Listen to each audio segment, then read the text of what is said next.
second playthrough, on the other hand, where I'm just doing merchant only bullshit, is Oh god. everything dies in like seconds, and all I have to do is press triangle a bunch of times. By the power of God and money. Yeah, And mostly money. literally, yeah.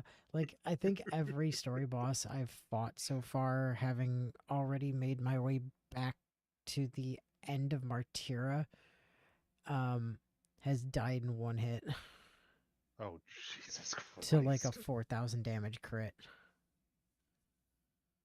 Oh, it is 701. That It means is. you should be visible, and you I are. should be, and I am, I think. You are. Yeah. It was Oh, just, but it's his choice in your I game. was just telling Sarge not to that, after I finished Metaphor, I'm busy catching up to you again. No. Except now I'm going at warp speed. Good. Because I don't have You, to you have to. I don't have to read anything. I don't have to fucking interact or do anything with any of the social links, and Yeah. I am just one-shotting every single boss I've fought so far with like Hell yeah. thousands of damage worth of gold attack crits. Hell yeah. You'll have to tell me because Quadruple merchant party, let's go. I'm assuming that there are going to be optional hard bosses in the new game plus. There is one And- optional hard boss in the new game plus. Only one? The only one. Damn. What Is- there's also a harder version of the final boss, but that's actually available in NG0 as well. But you Okay. lose a bunch of equipment if you do it in NG0. Oh, ew. I mean, you lose the equipment if you do it in NG Plus as well, but you've already got the equipment, so you don't really care. And that one, just in case you're interested in doing it, I'll tell you, when you get to the final dungeon, it will indicate that there are a bunch of big scary crystals to go break. Mhm. If you ignore doing that entirely, then you get the harder version of the final boss. Gotcha. It's basically you're just not depowering the final boss. Gotcha. Okay. I saw your picture, dear. I'm assuming that the background is starting to load in now for you. It loaded in, but like there was a moment where I was just looking at it going, what the fuck? I was But watching yeah, there was- PC's T-posing their way around for a little while there, so... Yeah. But yeah, there was a bunch of, well, not a bunch. There was like roughly 5 of those dungeons that were a tower, Yes. and it had an extra level there's beyond each boss. Actually 3 of them that are towers. 3, Exactly okay. 3 of them. And so I thought that optional bosses were going to be hidden on those bonus floors. You're past where you fought the correct. original dungeon boss. However, they're available near the end of the game. Oh, so They you are don't have to part go of to a New Game Plus side for quest those. chain that unlocks the NG0 super boss. There are optional Okay. super bosses on the way to the super boss. Okay. Well, then I was partially correct, partially wrong. Yes, you were on the right track. It did not like me doing that. So, previously, with half of the group no longer busy dying for real anymore, they're finally able to continue playing the game by first going over to explore an area they forgot they'd already explored last time, as is to be expected with a 4-week gap between sessions. I mean, there's been a year gap since the last session, so, you know. After Yeah, taking a that's true. minute to remember what the fuck direction they're supposed to go, the group head back down along the coast they exited the secret tunnel onto previously and wind up finding several chests of buried treasure for their troubles. While Inu and Natsu busy themselves with unearthing their new loot, Elle ends up wandering around the cliffside until she ends up stumbling into a dead body that seems to be glowing for some reason. Curiosity now piqued, Inu heads over to inspect the body and decides to try casting Palpatine Speak on it because of just how weird it glowing like that was. The dead guy then introduces himself as Garrett, hereto known as Carrot, who says some stuff about him and his brothers having been murdered because of a ring they were carrying around. Now out of questions, Inu chucks Carrot's body back onto the ground before pausing a moment and hesitantly asking if the reason he was glowing like that was actually because he was a Palpatine Speak target. did the game make him glow like that because you could talk to his ghost? No duh. Wait, is everybody we found that could be Palpatine spoken to glowed like that? Yes. Have you not noticed yet? If you knew, then why the hell didn't you say anything, Natsu? I mean, it seemed pretty obvious, so I figured you all knew the whole time we were just playing it up for the bit. No! I never noticed either. The bodies have been glowing this whole fucking time? Alright, yeah, if even Bio hadn't noticed until now, then maybe that one is my bad after all. With everyone now at least slightly embarrassed because of this debacle, the group resume exploring the perimeter of Rivington until Inu gets caught off guard by a failed perception check. Once Sarge also ends up failing the same perception check upon being dragged over, Natsu decides to try lending an outsider's eye to the problem and does pass the perception check, despite his track record from last session, but ends up not being much when the game just doesn't fucking highlight the perceived object in question, which leads to everyone giving up on it because what else could they do? Without much else to do, Natsu decides to climb down the nearest well to find a bunch of dead little Timmies, while Inu meanwhile wanders off with Sarge in tow to keep an eye on him in case Inu's intrusive thoughts pop up again. After discovering a nearby brothel full of professional vendors, please no mad YouTube, Inu summarily walks right back out the door like Grandpa Simpson and soon finds himself at the doors to the mythical Flophouse that so much noise was made of last session. As Natsu then begins to cheer over having discovered a place to buy a very fancy blue dye, Inu continues exploring the Flophouse under Sarge's supervision, which quickly devolves into Natsu and Inu repeatedly quoting the potion seller bit at each other because reasons.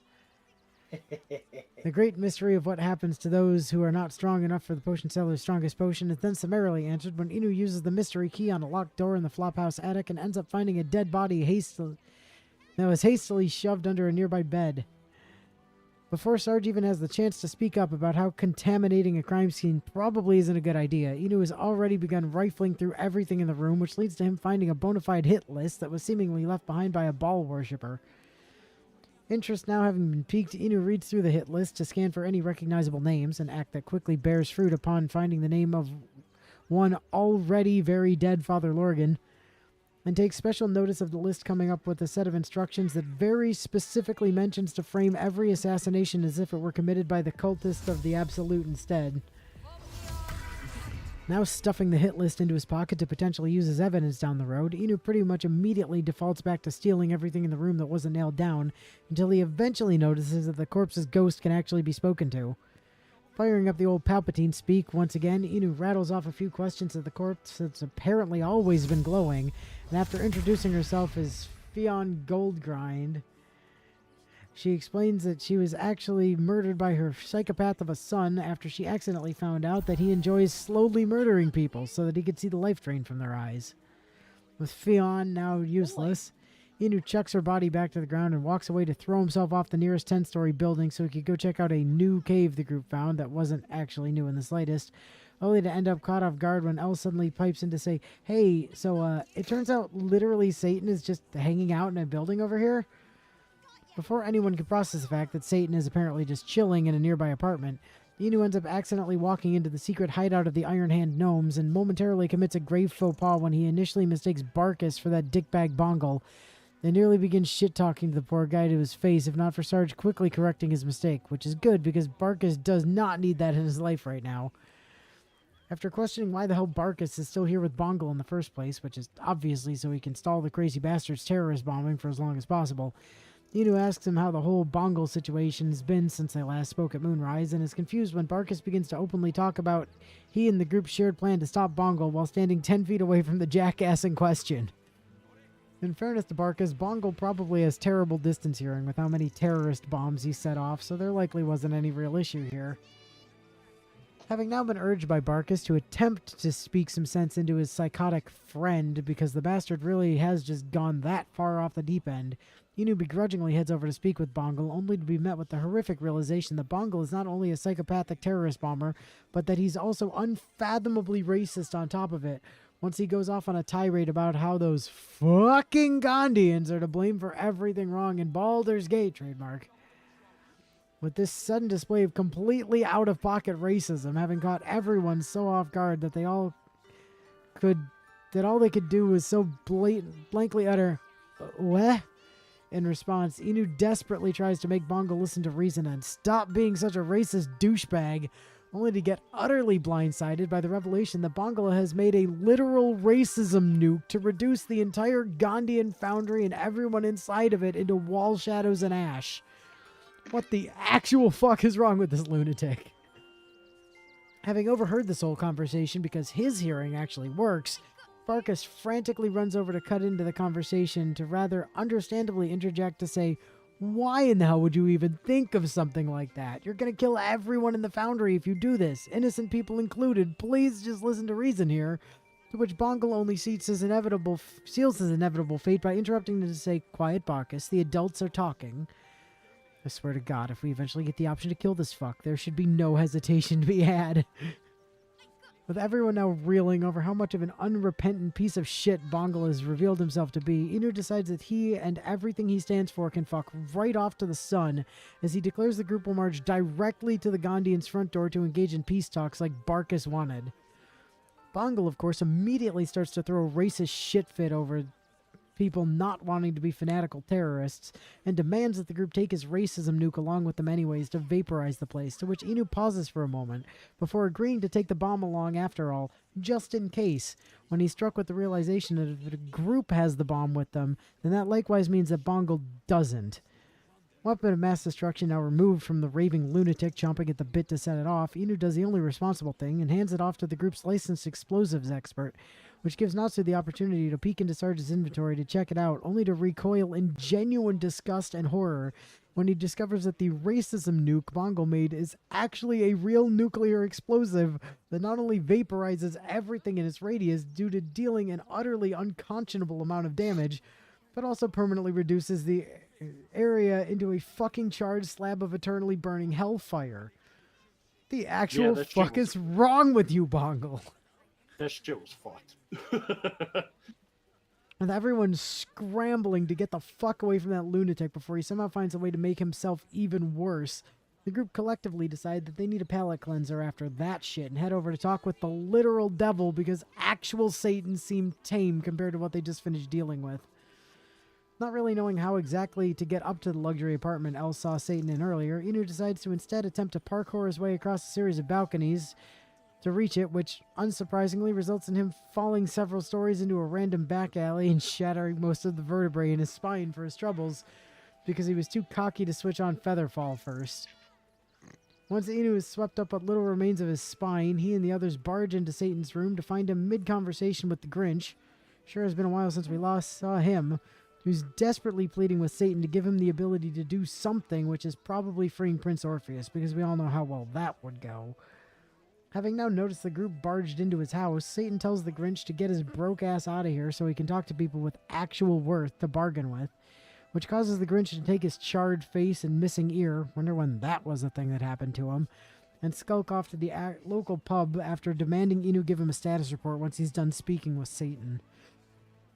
With the Grinch now gone, Satan turns his attention towards Inu and nearly begins to start negotiating a deal with him before he catches himself, and with a snap of his fingers, the motherfucker puts King Kai on mute, so Emperor can't butt in to repeatedly shout in Inu's ear about how letting Frieza get away with anything is literally the worst idea.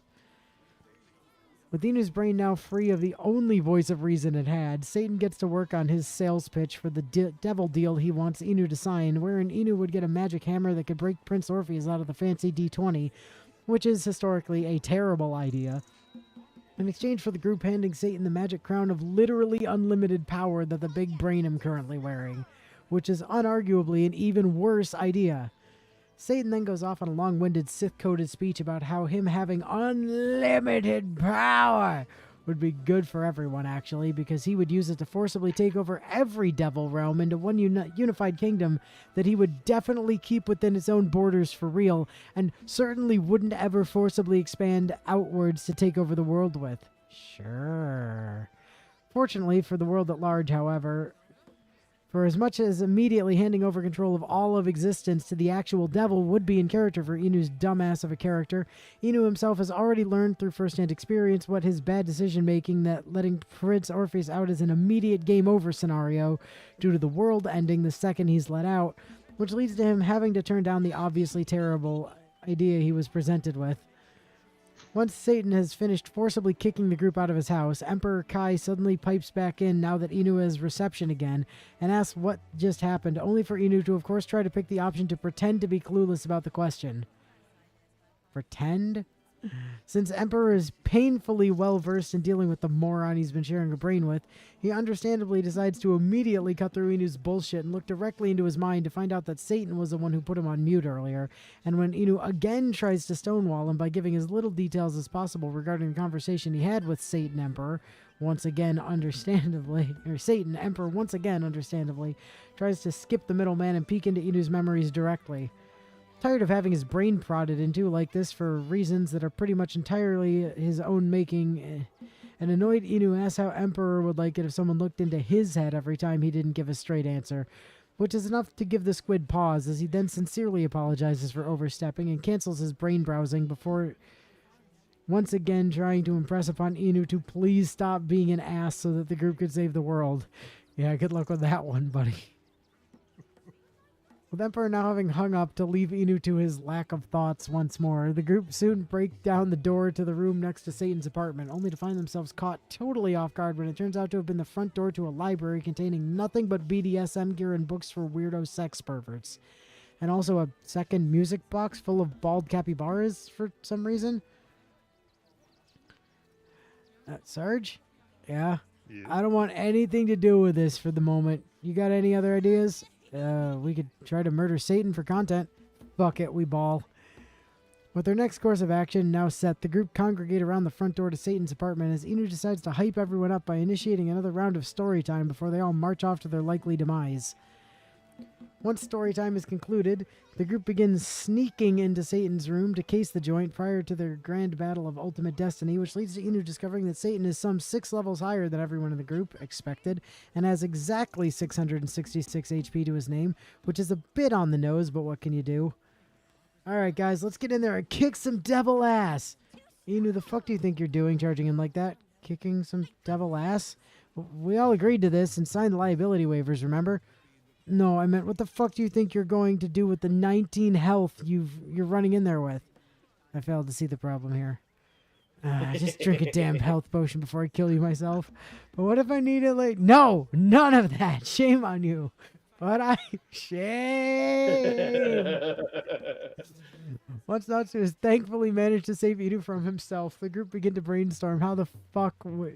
which leads to Natsu putting out the idea of abusing the fancy brain slug power he got recently to make Satan take more damage from everything. With everyone in agreement that maliciously abusing forbidden magics to hell and back sounds rad, Natsu readies up his giant-ass Nerf bat to beat Satan upside the head with, only for it to end up whiffing, which on a 40% chance is pretty fair, and for Natsu to nearly have a heart attack, thinking that Satan had cast Crash to Desktop on the group out of spite, only for it to have just been Inu loading a quick save so Natsu could do infinity gambling. The Groundhog's Day loop now securely in effect, Inu begins mindlessly mashing the quick load button until shit works, only for him to quickly end up doing so a bit too mindlessly as he ends up erasing a successful debuff attempt, not a single try into the time loop. A pain we've all been familiar with at some point in our lives, I'm sure. A few loops later sees Natsu actually land his debuff once again, as he then begins giving out very precise orders to everyone on where to go and what to do, only for Sarge to immediately disregard orders and nearly give Inu and Natsu heart attacks by choosing to cast Hex on Satan instead. This blatant insubordination thankfully didn't result in the operation insta-failing, which means that everyone can actually get into position to start hurling everything they have at the devil's face in what will likely be the battle of their lives, only for Satan to end up mildly annoyed at the gnats that thought they could harm him, and subsequently casting Get the Fuck Out on the entire group to drop them back on their asses just outside the door of his apartment. This, of course, immediately fails Satan's questline because he can't stand these idiots anymore, which leads to everyone just kind of being bummed out as Inu loads back to the save he made just outside Satan's house to unfuck his questline and get everyone back the resources they wasted on the fight they just had. A dejected Inu then decides to jump off the nearest bridge, he's doing that a lot today, only for the game to wig out mid-animation and teleport him directly to the ground below instead of letting him fall. Deciding he needs a drink after all that, Inu hobbles off to the nearest pub and ends up being chased down by some guy named Neighbor. who tries so hard to be a fighter to grow his social media brand, but just can't for the life of him get anyone to take him seriously. After appeasing the wannabe warrior, Inu tries to walk away, only for yet another earthquake to suddenly kick in, which causes Emperor to brain phone in to finally explain that the tremors everyone's been feeling since they got to Rivington has actually been the residual aftershocks of the big brain fighting back against its mind enslavement. Not much caring to listen to Emperor's exposition, Inu attempts to walk away, only to find that Neighbor was still following him around when he suddenly jumped out to try scaring Inu by literally shouting the word roar at him. That is not how you pronounce bear roar, Neighbor. Inu then puts his bardology degree to use by doing such a bad job feigning being startled by Neighbor's attempt at a scare that the game decided to eat Inu's camera and have him watch some nearby curtains instead for the whole conversation. With Neighbor somehow having been fooled by this awful attempt at acting, he's let out another yell of a roar before coughing several times from the throat strain and falling off the nearby railing back onto the floor below. He was fine. With Neighbor once again appeased and somehow not in need of medical attention, Inu quickly retreats from the pub before anyone could accuse him of attempting a murder, only for Neighbor to suddenly follow him out of the pub to begin singing happy birthday at him for no adequate reason, because the nearest birthday was a week ago, dude, which Inu bards his way out of by being an infinitely better singer than Neighbor could ever be. With Neighbor maybe having been dealt with for real this time, Inu pops open his map to check what the fuck he's supposed to be doing, which reminds him that he should probably go and talk to the Grinch now that the group have had their own conversation with the devil. This train of thought doesn't make it very far from the station, however, as soon after making it to the establishment that the Grinch was busy getting his drink on in, the brothel that he noped out of earlier, Inu is immediately distracted upon catching sight of a very fluffy cat that takes residence there. Upon being spoken to, the cat most graciously announces herself as the real lady of this house, as she then gives Inu the high honor of paying her compliments. Accepting Inu's compliments as being sufficient, the cat then chooses to give Inu some information about a couple of very shady individuals who've been frequenting the brothel lately, who Inu then proceeds to ignore for no real reason, and the brothel's star vendors, who are a set of drow twins who are practically famous for their wares, who Inu then proceeds to ignore for very good reasons.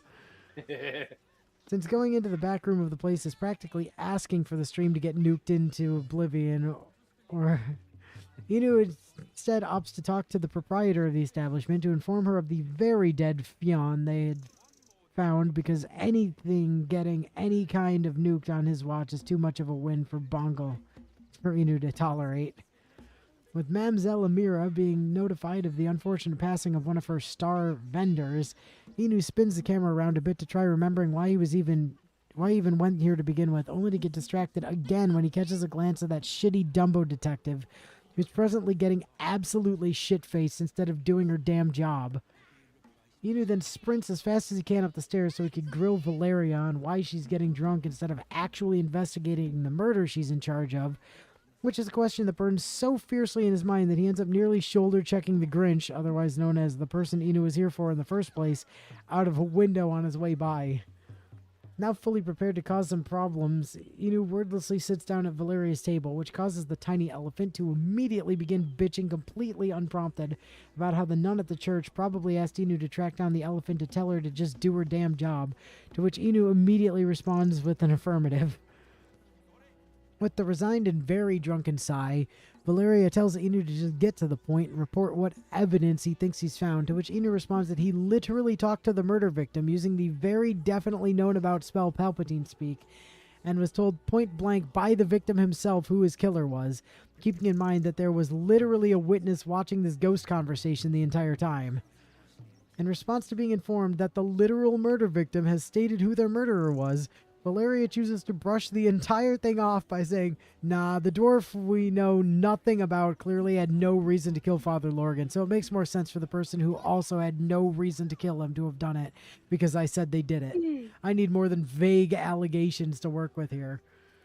Now thoroughly annoyed at this jackass elephant's refusal to do her job, Inu one-ups his prior statement of absolute fact by tossing the murder weapon onto the table and stating that Lorgan was killed to gain favor with Baal like everyone else on the literal hit list they found, to which Valeria once again brushes it off with an annoyed, Ugh, you also think this is a ballless conspiracy? I've already heard enough of that nonsense from the nun at the temple.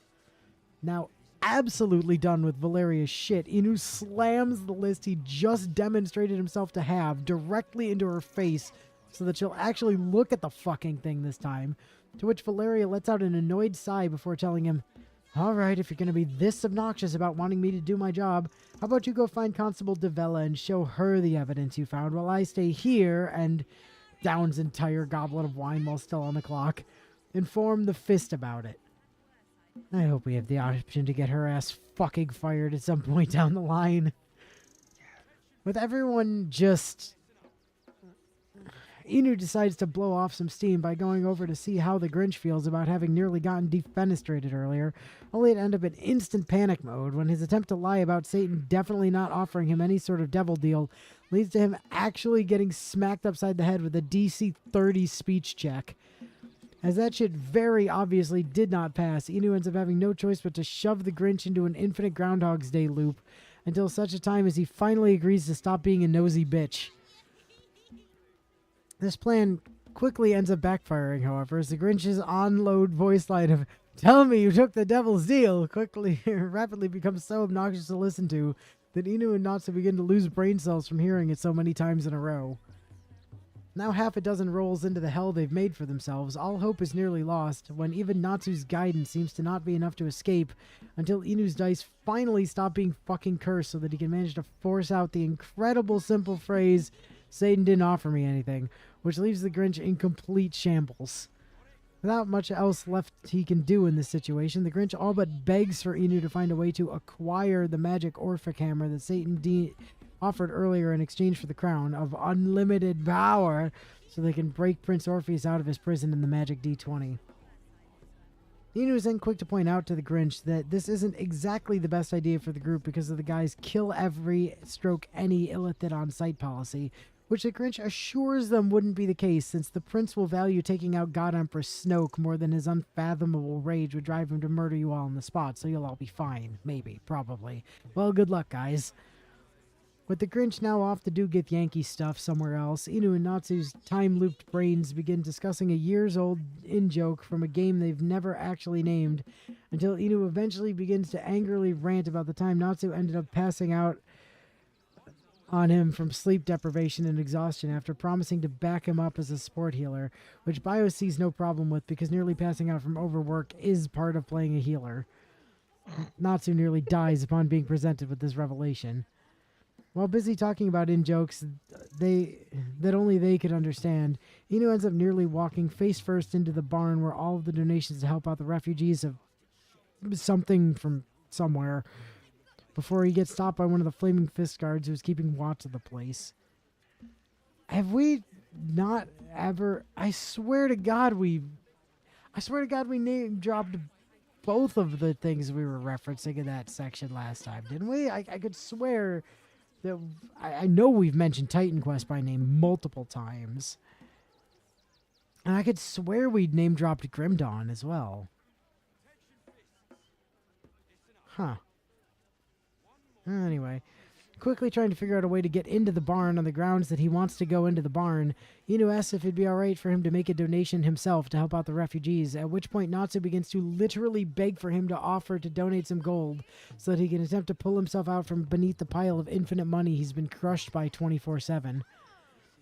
With Natsu's desperate pleas for help being summarily ignored, as you do, Inu is able to successfully bullshit his way into the guard letting him into the barn so he can drop off his donation himself, wherein he quickly meets one of the most impressive pigs he's ever seen. Bidding farewell to the cool pig who is almost certainly named Wilbur, Inu heads towards the back of the barn to drop off his donation and completely caught off guard when he suddenly triggers a perception check while walking through the children's toys section, which reveals that all of the teddy bears in a nearby chest are rigged with fucking explosives. Jesus Christ, why? With this pretty much being one of the single most alarming things imaginable, Inu is quick to call Natsu over to deal with this terrorist bombing in the making, which predictably leads to them getting caught in the act of disarming Alice's collection of Die For Me bears. With the pressure now on to explain what the fuck is going on here and why the group shouldn't be arrested on the spot for potentially being the ones to rig the bears with explosives in the first place, Inu and Natsu both facepalm in unison before pointing out, if we were the ones who planted these bombs to blow up the children, why in the hell would we have literally just disarmed them all, dumbass? This, of course, ends up being a solid enough argument for the guard to quickly realize he was, in fact, being a dumbass by accusing the group, as he then switches gears to putting them in charge of the investigation since they're the only group in the area with a registered explosives expert in their roster. After taking a moment to blankly stare into the distance over Sarge's demolitions expertise having somehow gotten them roped into solving a terrorist plot, the group fan out through Rivington to search for clues, which quickly leads to Inu stumbling into a shouting match between a refugee named Ben Golowitz and some rich asshole named Arthur Gregorio over Arthur's refusal to let any of the refugees take lodging in his gigantic, mostly empty house. Not really having time to deal with this on account of the terrorist plot he's in charge of solving, Inu flips his mind-reading powers on to see what the hell Arthur's deal is, only to find a lot of panic going over not wanting any of the refugee kids to enter specifically the basement of his house. Since someone fretting over people going into their house's basement is pretty much universally never a good sign, Inu quickly clerics away the problem to get Arthur to chill the hell out so the group would be able to sneak into said basement at their leisure later.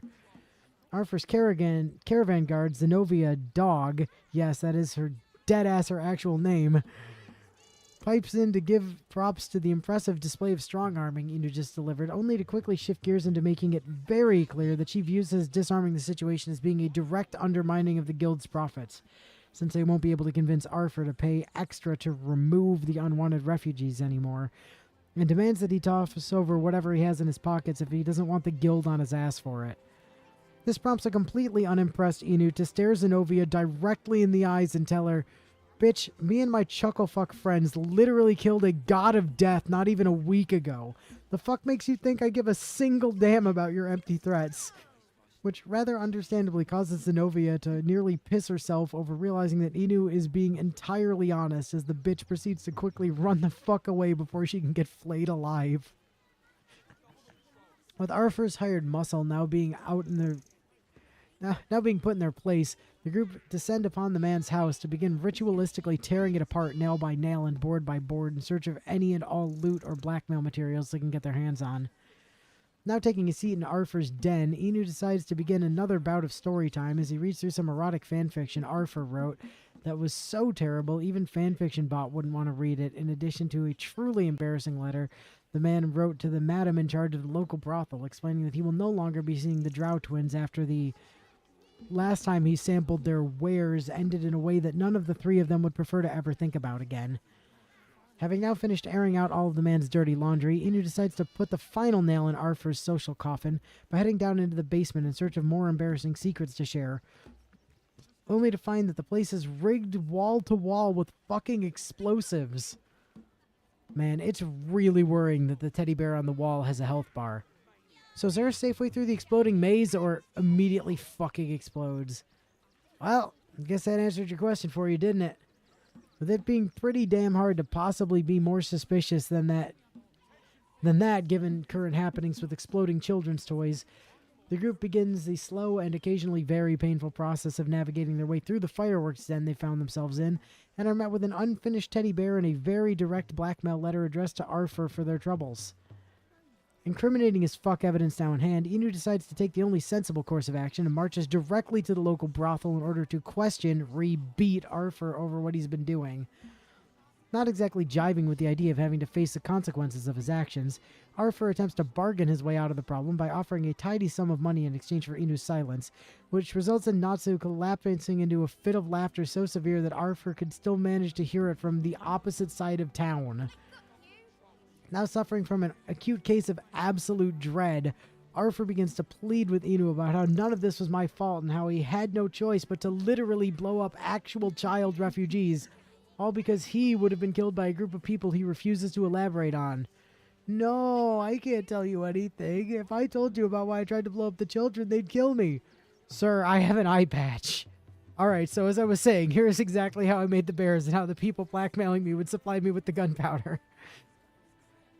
Having now divulged all he was willing to say about the terrorist plot he's been forced to take part in, including something about telling the local fireworks factory that Uncle Philogir sent you, If the group wanted to see where the gunpowder came from, Arthur concludes his largely explanationless explanation by asking Inu if he can finally go free, to which Inu quizzically tilts his head and asks why in the fuck Arthur thought he was walking away from this after he tried to blow up literal children, and proceeds to point-blank square him in the chest with a shotgun blast of Eldritch missiles.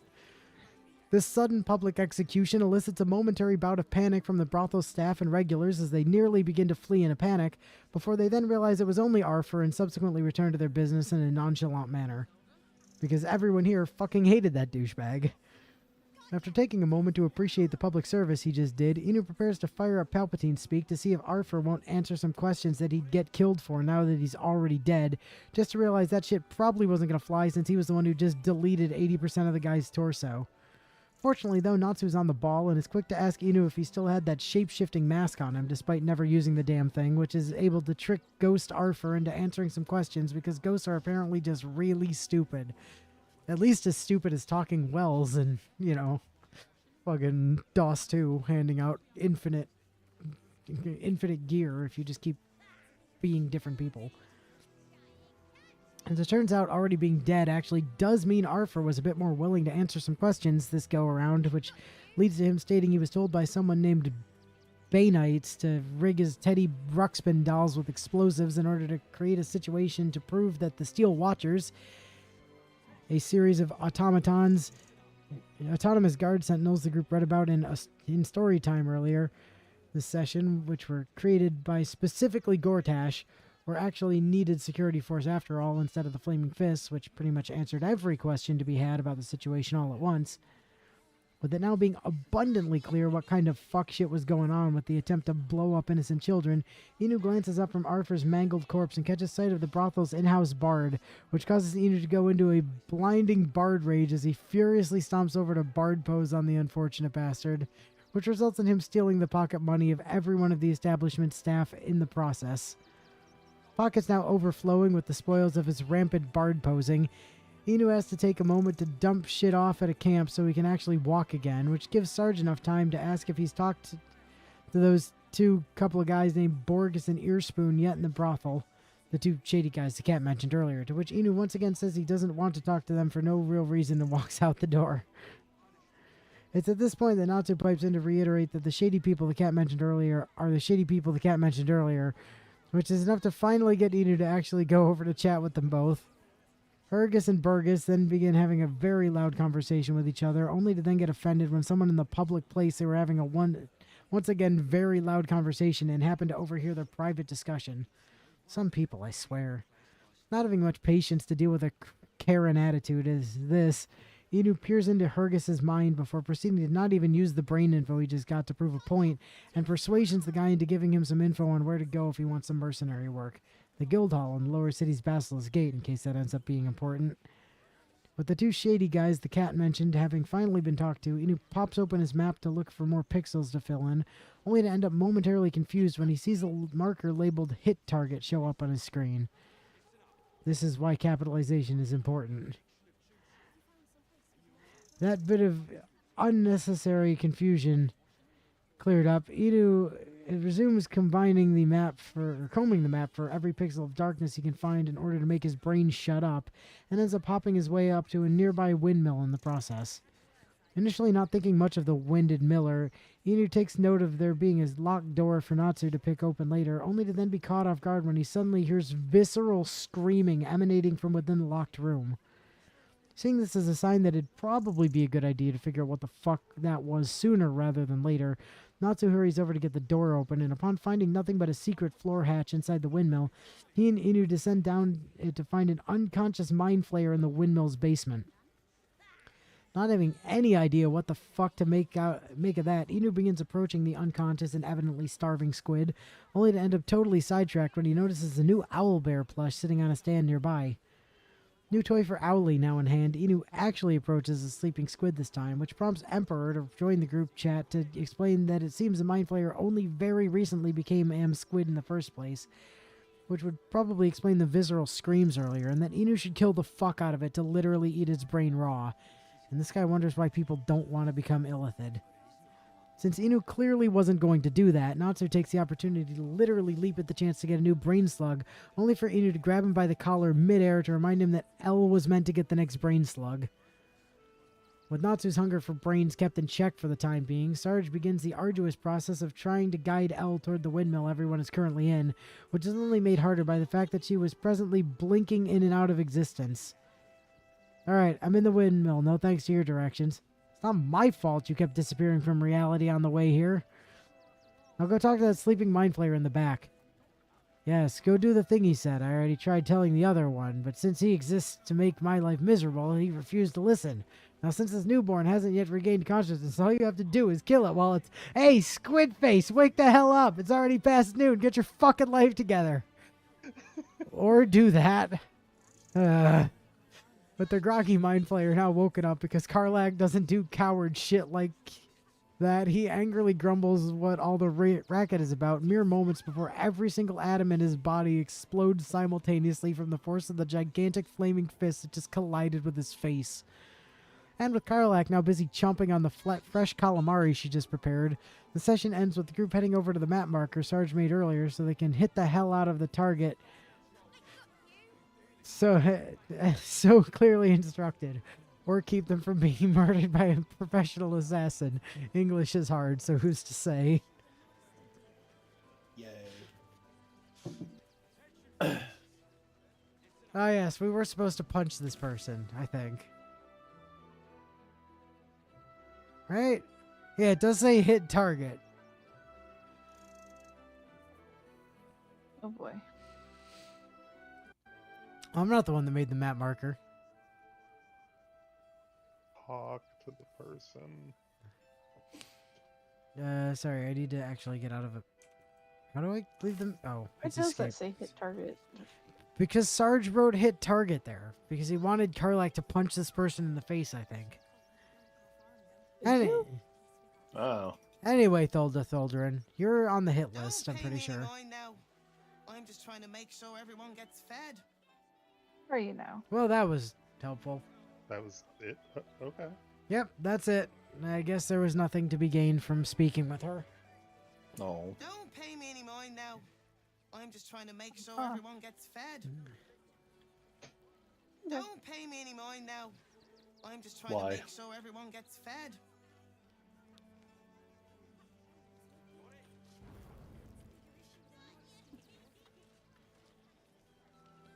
Maybe she can be that new friend of ours from Celasta that we went and said hi to every time we were in town. Oh yeah. Oh yeah. Whatever the hell her name was. Bio, what was that lady's name? I don't remember. Was it Millie? Maddie? Maddie. Yeah, I Maddie? think Maddie. I Maddie. think Maddie was it. Yeah. I knew it started Oh, with an M, but I couldn't remember. Every time we went to town, we had to go say hi to Maddie. Yep. Hi, Maddie. Hi, Maddie. Because Maddie wasn't a bitch. Maddie was nice. Maddie was the best. Like Exactly. we literally just stopped in to say hi, Maddie. You're the best. Like every time we were in town. That's Alright. a nice cape. Okay, so Yeah, it's the same cape that I've had for a bit, but I recolored it. Mm. there's actually just straight up no markers for shit to do on this map anymore. Like Rivington is just there's nothing here. So that's we recall fascinating. One of us got a pass into the lower. yeah, and I'm sure that's gonna be at the bridge, like the drawbridge that was up. So I'm just gonna warp my butt up there and. Oh, there's not a marker on it, but there was like this room that had like a druid or something in it that was near where Raphael is. Near, And I didn't want to step too far in there because I was like, oh well, what if it triggers conversation or oh, something? was that downstairs? I'll go re-find it. Because there's the map marker for dealing with Raphael.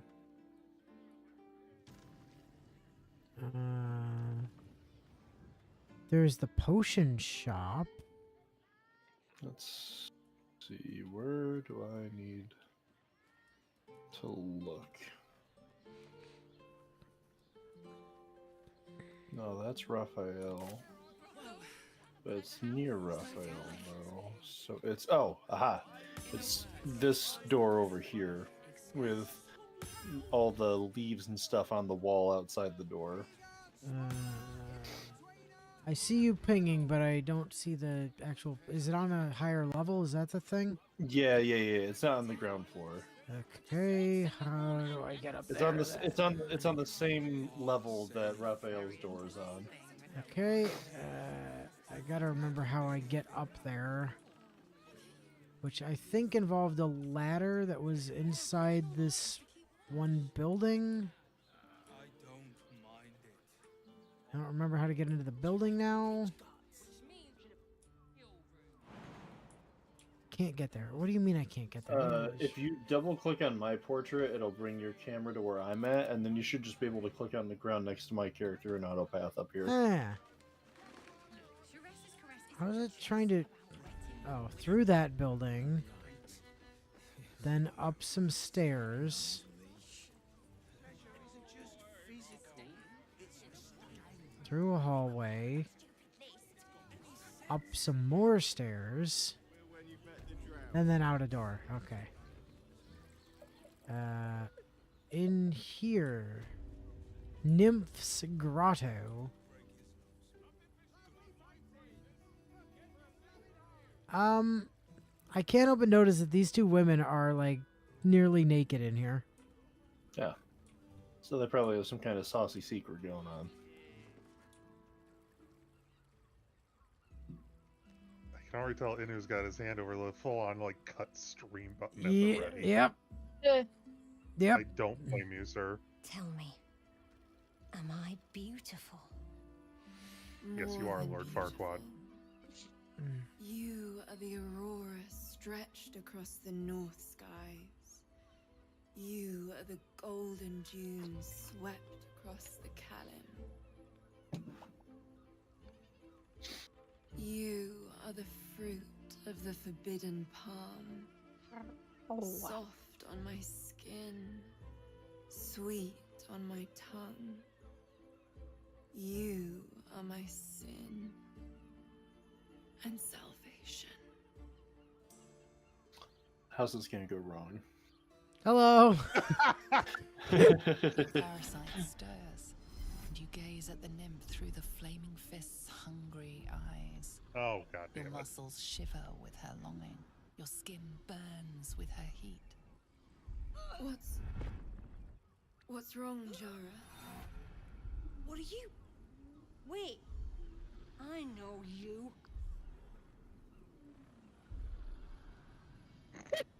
I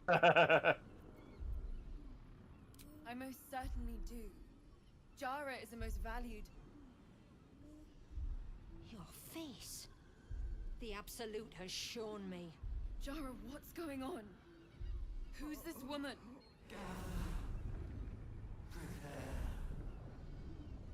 Oh. Your head screams in So that's how it's agony. gonna go wrong. Change has come. Pustules boiling beneath your skin, your bones twisting, your flesh rupturing. And suddenly, silence. What's happening? She might be getting in squiddening. You might want to... Yep. Yep. Already in Squiddened.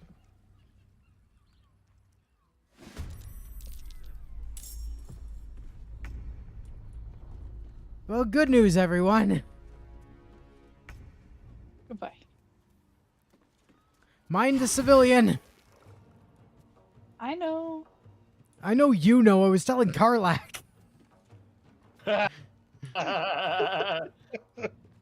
Fair.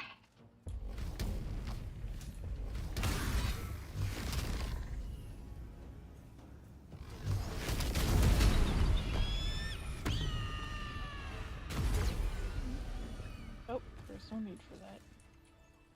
Very well. Hells. I'd heard tales of mind flayers. Talons sharp as daggers and tentacles yet more fearsome. But no tale did justice to its ethereal beauty. Huh? It floats like a butterfly. It stings like a bee. Blood shimmers like silver.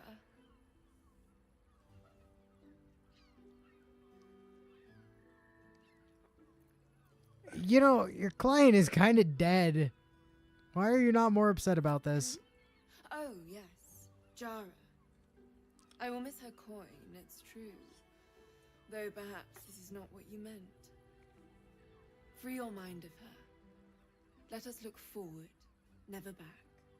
Her gaze intensifies. Your breath quickens and your heart skips a beat. Are we sure there's no drugs in the air? Oh, The she's woman's definitely doing senses some are kind of charm. heightened and her fire stoked. The mind flayer is no mere curiosity, but an object of desire. Hmm? Okay. I'm torn on 4 and 5.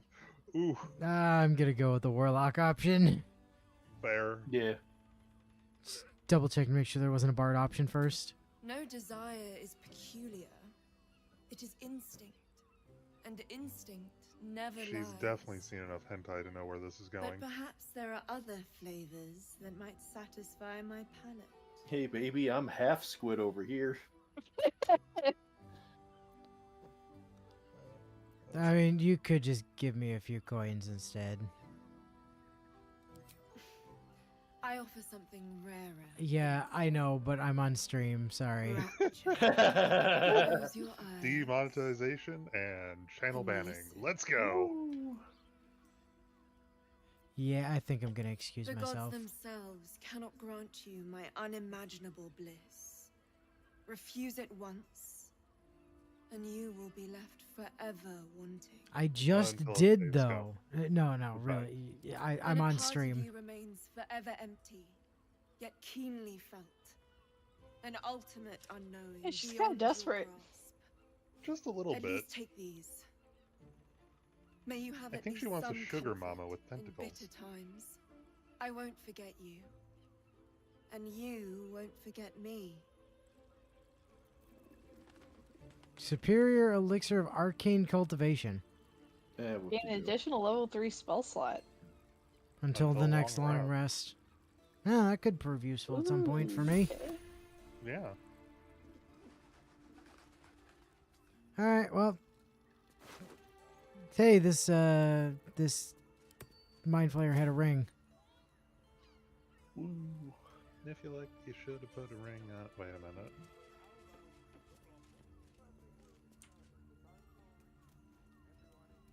Binge tray. Link.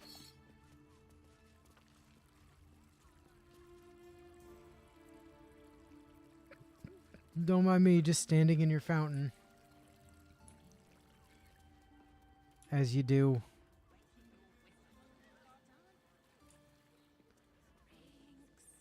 I think it's a bath. Well, regardless, I was standing in it. And now Nazi's creeping through the window. Yes. I'm glad you picked up on that. You sicko. You Let me Paco. see if another squid shows up. Again, somebody's seen enough hentai to know where this is going.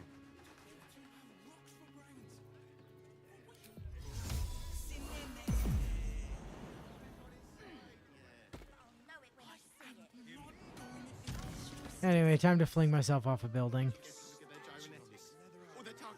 If your friends all jumped off a cliff, would you? No, I would be leading them off the cliff. I thought that was clear. Good. Uh-oh, you're being followed, Inu. Am I? Oh, is he back? Well, we're shopping for a suit. Dinner with my Yeah, neighbor. He's following you. Buddy, come back here. Bless us with your gentle, no, holy, spirit. No, soul, no, spirit. Your powers, your divine powers. Bother. Are you trying to pray? You're very good at this. Perhaps you could teach me.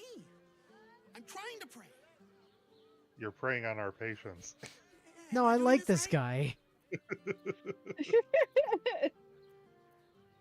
All right, time to cleric pose on this guy. Cleric pose. Wow! That was awesome!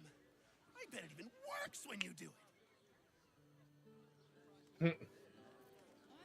Okay. Well, All right, then. thanks, neighbor. Also, sweet baby Jesus. The steel watch guys look a little intimidating. Oh. Salty baby Jesus, even. Sweet and sour baby Jesus? Sesame Sour. baby Jesus. Sweet. Oh. Greetings, Sesame, citizen. I mean, I trust you are enjoying the city. Good. Override 42. Destroy the city. Good talk. You. Worms Rock's off limits. You got a problem? See Ellen there. Who's Ellen? Which one's, oh, you. The Meiji. Oh, the one that says keeper of the gate. Sorry, chum, can't let you through. Worms Rock's closed for the day. Why? Bard. No, listen, lady, you don't understand. I'm in the coronation orchestra. I was laughing at the warlock one.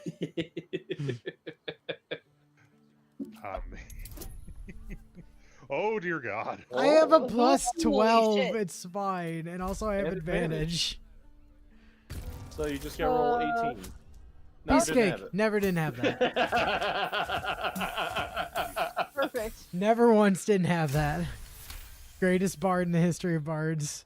Oh, Sure, minstrels, I swear to home. Whatever. I'm not getting it in the neck because some flautist was missing. You want the It's last pronounced number on flautist, but Hop to Excuse it, me, I'm bards, actually you a late enough as flatulist. is. Lower the gates. Special permission. yay, that was easy. Super easy. Yes, yes. The royal flatulist coming through.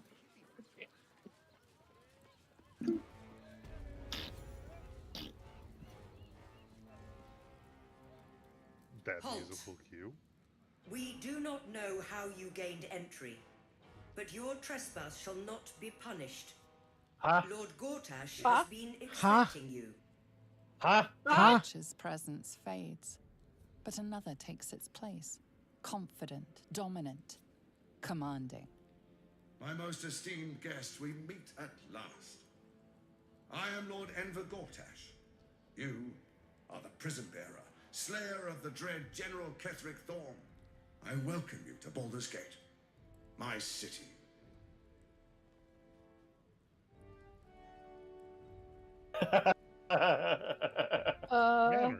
Manners get you everywhere.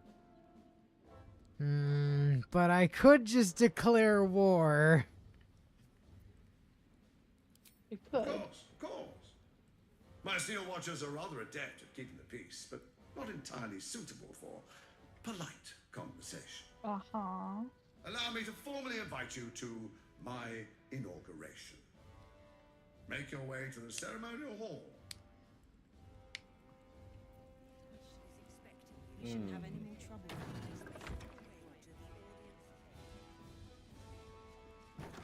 Let's see what this does. Oh, make the way to the... Okay, that is the audience chamber. Hold on. Don't go in there. Hey, look, there's a new teleport spot over there. Failed to save game. Failed. Error code 804. What the hell?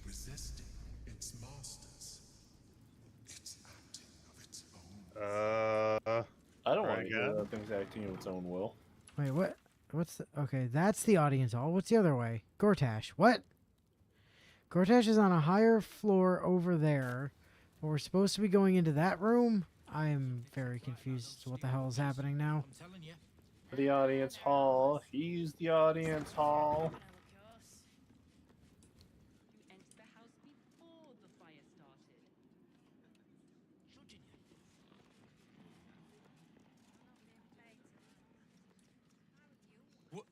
Oh, what are you doing in here? You're not a fist. Go on, get out, or I'll wake the others.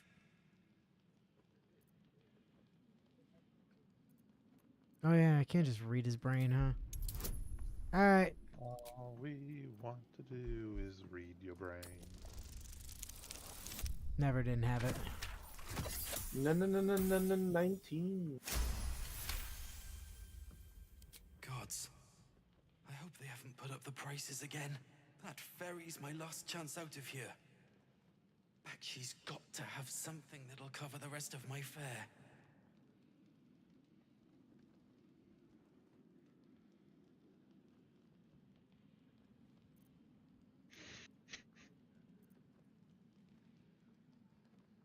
How do you know about that? Did those crooks down the dock send you? I told them I'll get the money in time. Not my fault they're charging triple. Take your money, my ass.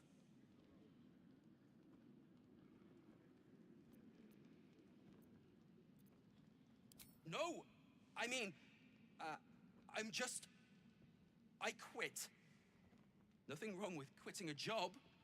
Well, when your job is the military and you've not been discharged, yes, there is. Yeah, there's a problem. I'm not made for this.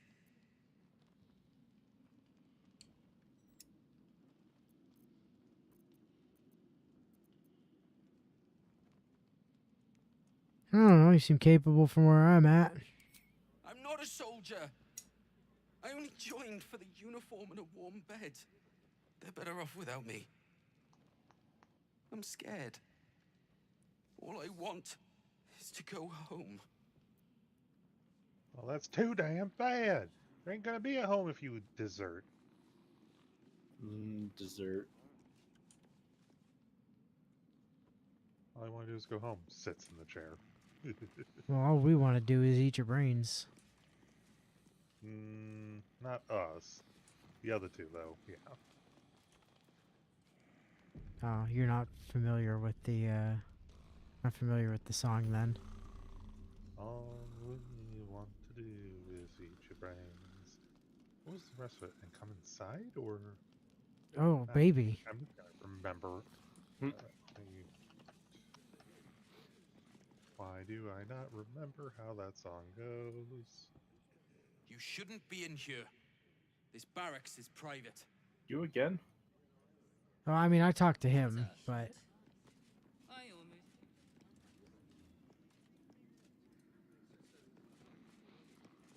God. all right. Yes, I know Lord Gortash is expecting. I will get to it eventually. I am busy exploring. Did you know that Lord Gortash is expecting you? Hey, I found a warp point, you guys. Yes. Miss Zora's here. Oh boy. Sorry, where are you pinging? Oh, in the audience hall. Yeah, I'm not ready to go in there yet. That's where the game wants me to go. Yeah, giving you the forewarning that Mazora's in there. Oh, that's neat.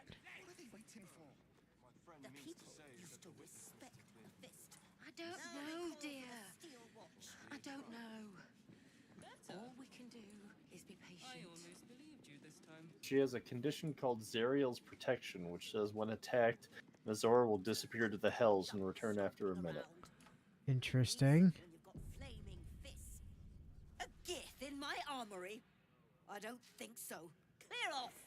Wow! Oh wait, a merchant? Trade? Do I look like a shopkeeper? You're the quartermaster. Isn't for sale. It belongs to the Flaming Fist.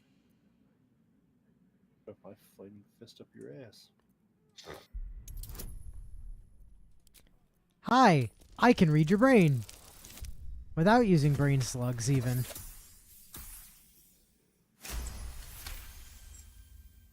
Can't believe they put that mindless metal Mrag-Resham in my armory. Steel watchers. Stupid thing'll probably decapitate me for cleaning the bloody mace rack.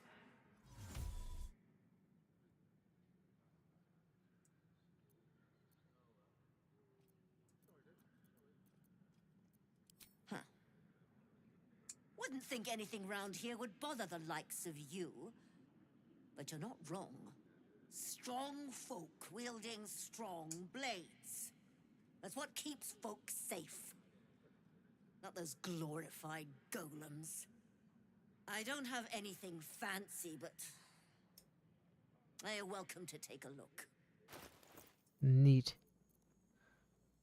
She's right, she doesn't have anything fancy. She's got some, like, standard +2 armor and such. Couple of fancy arrows. And 2,000 money in her pockets for you to steal, not to. Stay sharp, stranger. In these times, all we can trust are the blades in our hands. Now then. Are they going to arrest? This is the armory. Sneaking into a restricted area was a bold move. You're Wait, about to what? find out if it was a fatal one. What the shit just happened? I think you went to a restricted area from what I was hearing. Well, what I did was I didn't actually go into a restricted area. I jumped. Apparently, the area you're in is restricted. Oh yes, I agree. But there was a locked door that I did not go through because I mean, how would I? But what I did do was I jumped over the railing.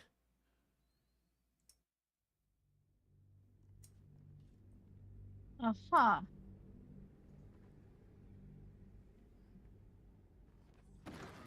I mean, usually I have a way to talk my way out of that sort of thing, but literally I just hopped over this wall that's like in front of me here. I swear, these boots have seen everything.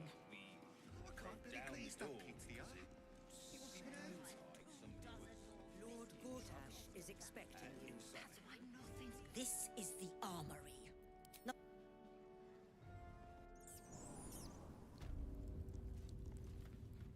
Oh, prison. Oh, I found Sarge in the prison. There appears to be a sleepy prison guard.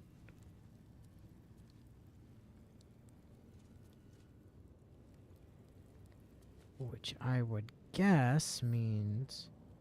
Oh. Am I not even allowed to look at his pickpocket inventory if I don't have the skill for it? Do I have to be crouching? Oh, I have to be crouching. He does have the key to the prison on his person.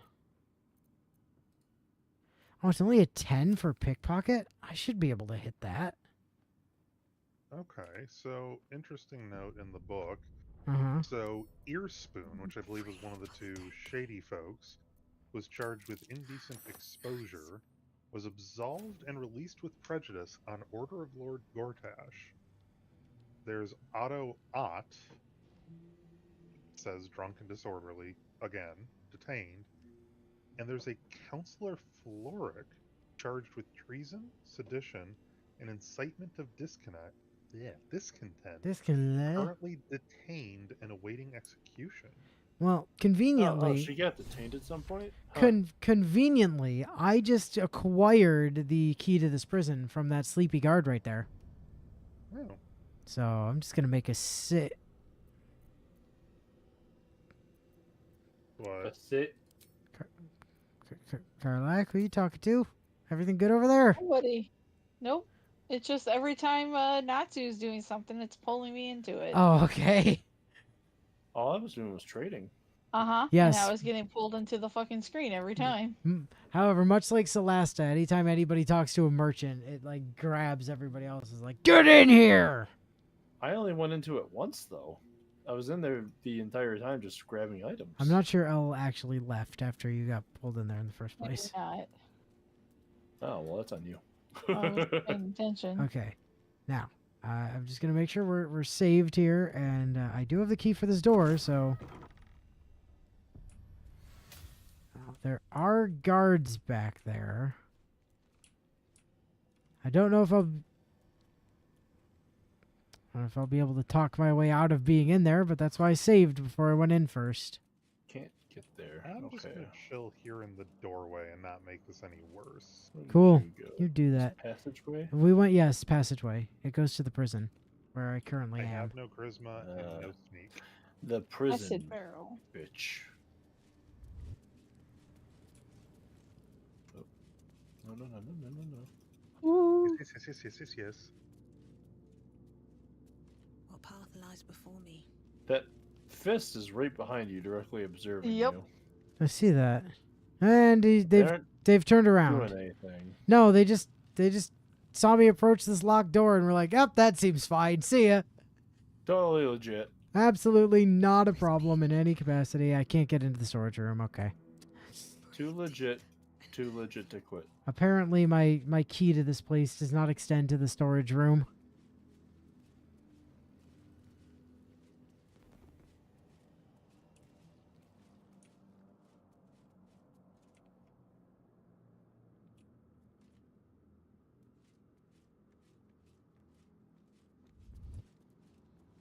I was spotted by the... Yes, hello, goodbye. Don't mind me. I'm definitely totally supposed to be here. I'm literally just getting away with this. That is miraculous.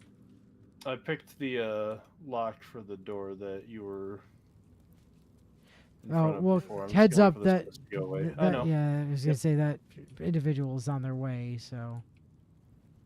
Nothing to see here.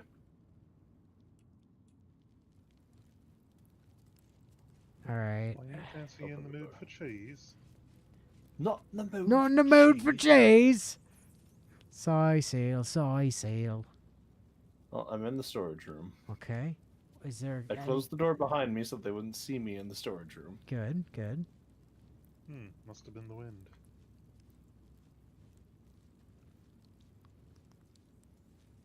They don't give two fucks. They really don't. I guess once we're past the door, we're supposed to be here. Apparently. This is kind of a shit storage room. I wonder what I'm not seeing. So, Floric was one of Will's dad's people? Yeah. Counselor Floric was she the ones one that we was met telling at the us to help burning rescue building? Will's dad.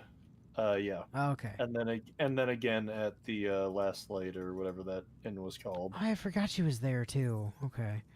I am gonna just make another save here and then have a chat with her. You're too late.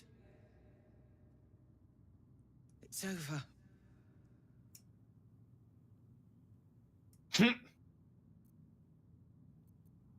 So you're just giving up? I didn't give up. I lost. I came seeking allies to our cause. Watchers spotted me, dragged me to Older Ravengard's husk, empty as a stare. A tadpole's puppet. Nothing more. He spoke in accusations. Apostasy, conspiracy, sedition. I'll be executed in 5 dawns. Okay, well, what if I just break you out then? Because we're such good friends. Friends. Never didn't have that. Still friends. I mean, really, I would have had to double crit fail in order to actually lose that one. When the people need a miracle, you cannot wait for the gods to answer. Alder's words. I'd almost forgotten. No more sulking. I know what to do. Unlock my cell. Escort me out of Worm's Rock.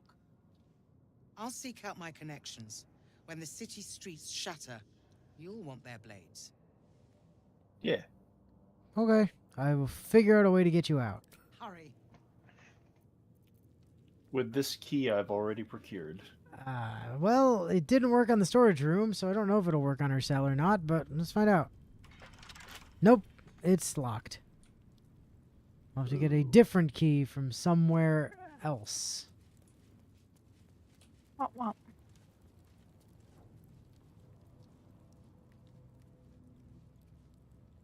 I don't need any attention right now. Yeah, storage room sucks. Oh, it looks like this guard patrolling around might have keys on them. But I only got a look at their pickpocket inventory for like a split second. There's also this room of people over here. Maybe I'll just go have a chat with them.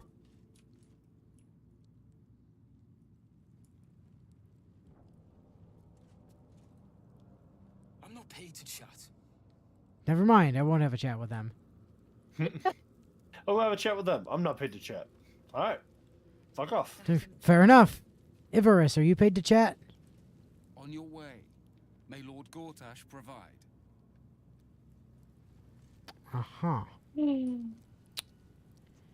Well, what do you suppose the chances are that a murder down here gets us in trouble upstairs? Signs point to maybe. Okay, well, in that case, we're going to make a new save. And the save is going to be maybe do a murder. Maybe do a murder. Okay.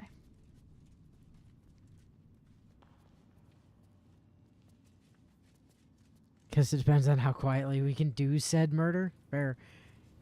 Actually, this person goes into this hallway by themselves. Yep, We might sure be able does. to, Thank you. I was like, yeah, button. Button. Who's got the button? Right. Oh, hold on.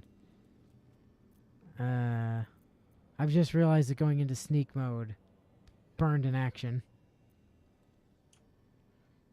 So I'm going to just drop us out and back in real quick. Oh, never mind. I guess we're doing this without sneak mode. Well, it was waiting for a turn to go by. Yeah, I know.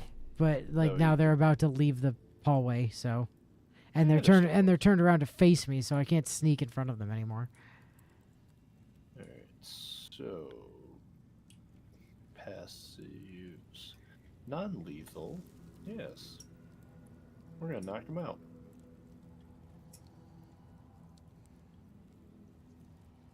Health do they have? 43? Okay. I will remind you, non-lethal magic is not allowed. So I'm hitting him with my weapon. yeah, but if Sardrai kills them, they're dead. You were witnessed assaulting someone. You're headed fuck for the I am. cells. Oh, that dragged everyone in. Alright. Including the sleepy lad back in the other room. Boo. Well,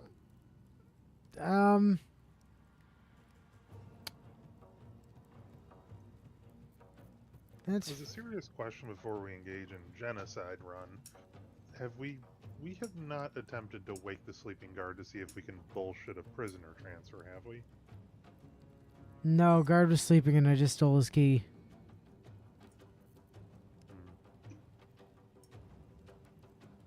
Why don't I have a second attack? Nobody has the spell sleep. This is my packed weapon. I should have multiple attacks with this weapon. What the hell's going on?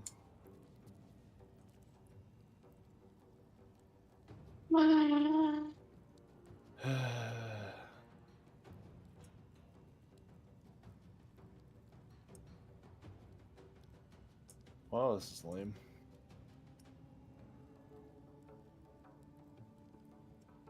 Murder? I can't. I don't have an action. Oh, I can murder her. Then yes. Well, you can mostly murder her. Alright, now she is unconscious. Storage room Knocked key, out Worm's Rock, temporary. prison cell Okay. key, prison entrance key. Oh, Well, I think we got the key for her. Sure did.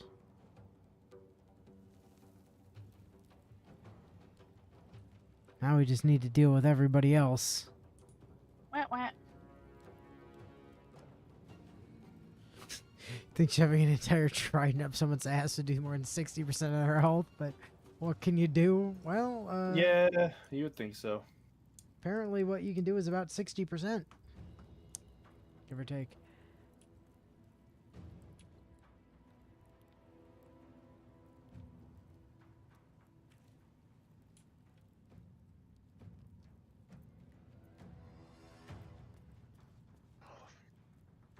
Well then.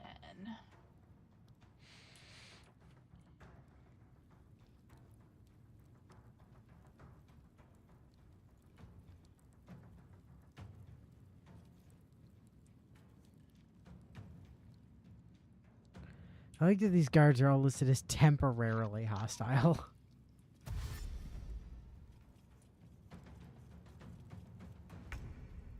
Like, just for now.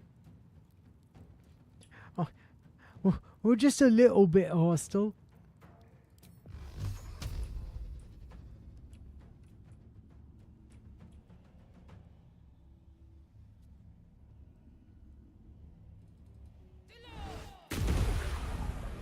Kerschmack.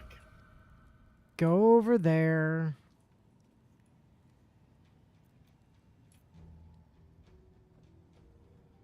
Protect me, squires. I must play Battle of the Old Timers. Yeah.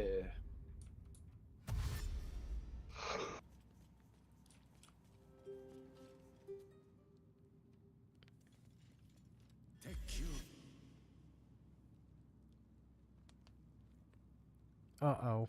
Mm, Uh-oh. nah. That's gonna wake up the one on the ground, isn't it? No, they're still knocked out.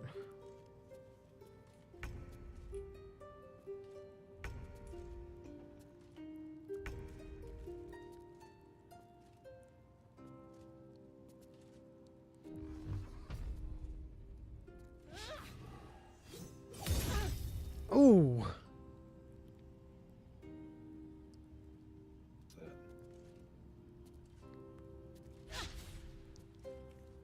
96% chance on the first attack. Miss. 80% chance on the second attack. Miss. Well, you're really getting XCOM'd over here. Oh, that one hit, though.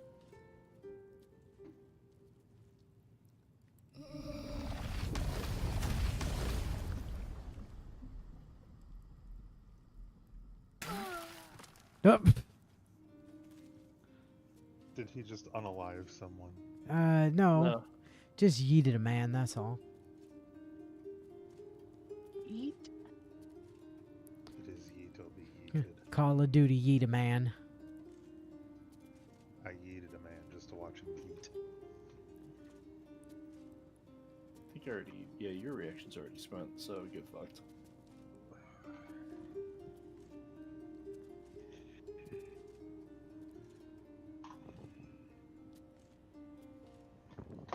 And then there was one. Step away for a moment. He didn't unalive someone, but he did golf swing the fuck out of them. Yeah. Yes.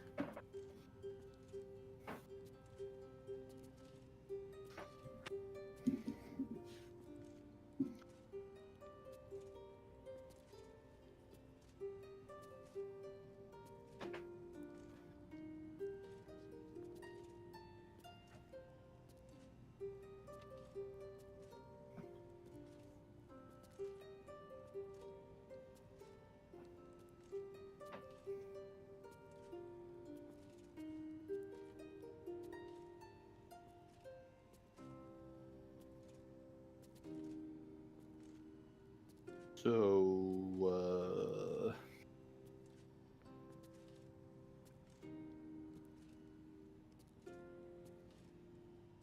So bio, congrats on double priest. You double know? priest? Double priest, yeah. In what? Grand Order. Okay. Pulling 2 copies of the priest. Nice, nice, nice. I mean, he seemed pretty. Like from his trial quest, he seemed better than I was, necessarily expecting. Only 100% curse for the entire rest of the year. It'll be fine. Surely Summer Barguest won't be rude. Surely. Rich just laughed.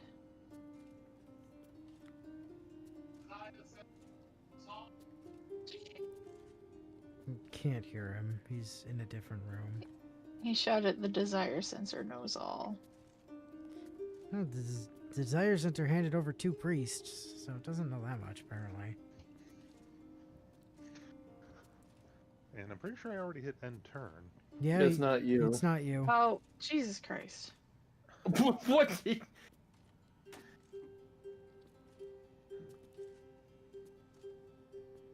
Hello? I'm hitting the button. Did you even do anything that turn? Maybe not. I feel like Karlak just decided to stand there and not do anything.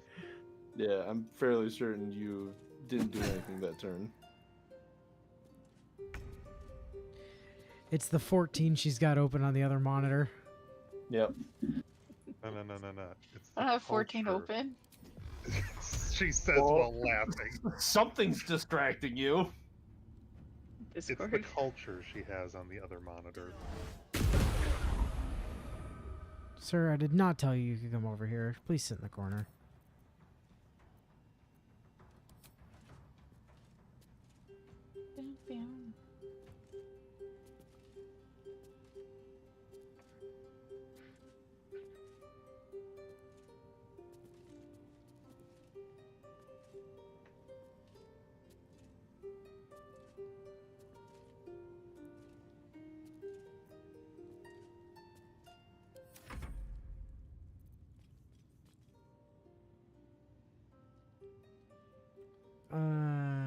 Less than a 50% at that. What are they throwing at you, even? A javelin, apparently. Hmm.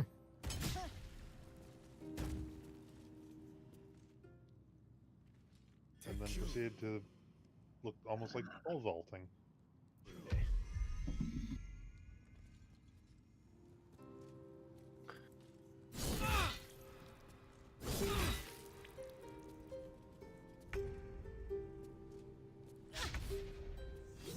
Oh, fuck off. Once again, 80% chance to hit. Are you actually kidding me? These XCOM numbers can get fucked. Are you absolutely 100% fucking me right now?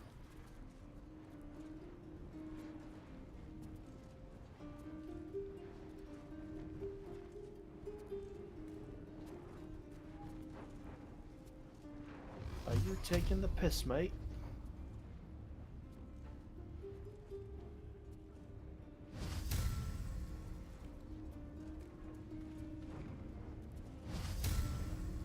You fucking what, mate? You fucking what, mate?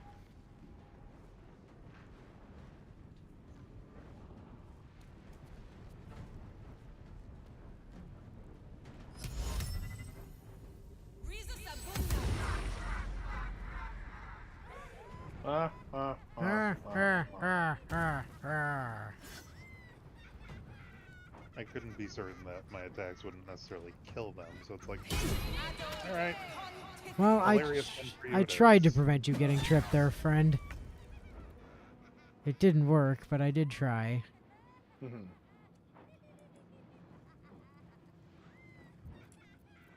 I mean, for what it's worth, Bio, maybe the curse is communicable, and Natsu's just the lightning rod for it.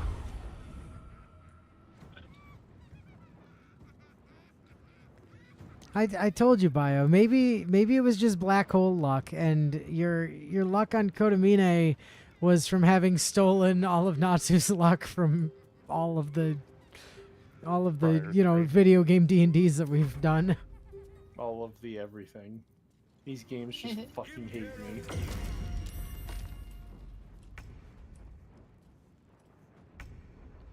Did we all just get hold personed? No, we got command groveled.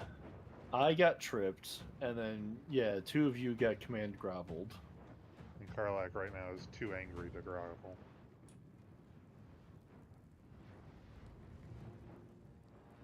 Oh, I also got command groveled. Yeah, 3 of us got command groveled. Now Karlak's shield is volatile. Arr. Karlak's in a bubble.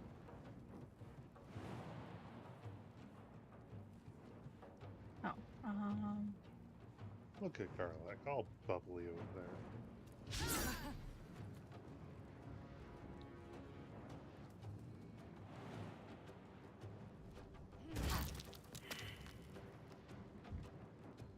There you go. Oh God. Oh God.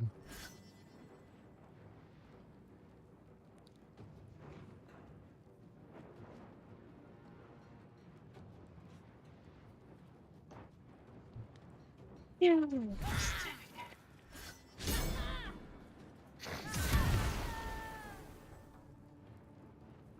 What the hell just happened? Oh, your armor of Agathis killed that guy, I'm pretty sure. Yeah. Well, alrighty then. Or it killed something, I think. Anyway.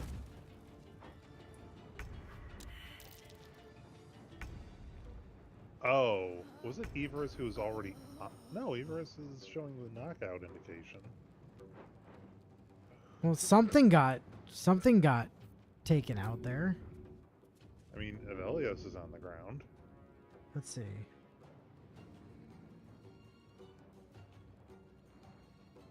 Please take out Bright Moon, who has a turn in between you two and our healer. Fist Jagic was used main hand attack. Faith was hit for 9 piercing. Fist Jagic was hit for 10 cold, armor of Agathist, 1 lightning, armor of Agathist, 2 radiant, armor of Agathist. Faith lost condition, armor of Agathist. Fist Jagic received condition, knocked out temporary. So he knocked himself out by attacking you. It was like, I'm gonna get you. Oh no, I got me. Ow. Thanks, Salem. That hurt. Apparently, the guy's not dead, actually. Weirdly, his armor did know about the game plan and didn't kill that guy. He literally just punched himself in his bitch-ass face. And a critical. God damn it. Well, that guy's dead. Look at the number. It says 5 to 14. Okay. No. Sarge, Son of a bitch. Sarge, you're built for crits, remember? It's like part of your game plan. I'll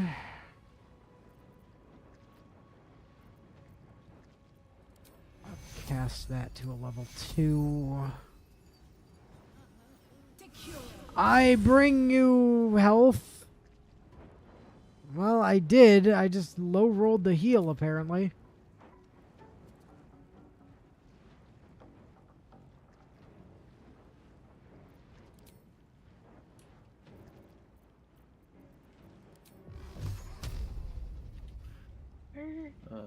Oh, there he is.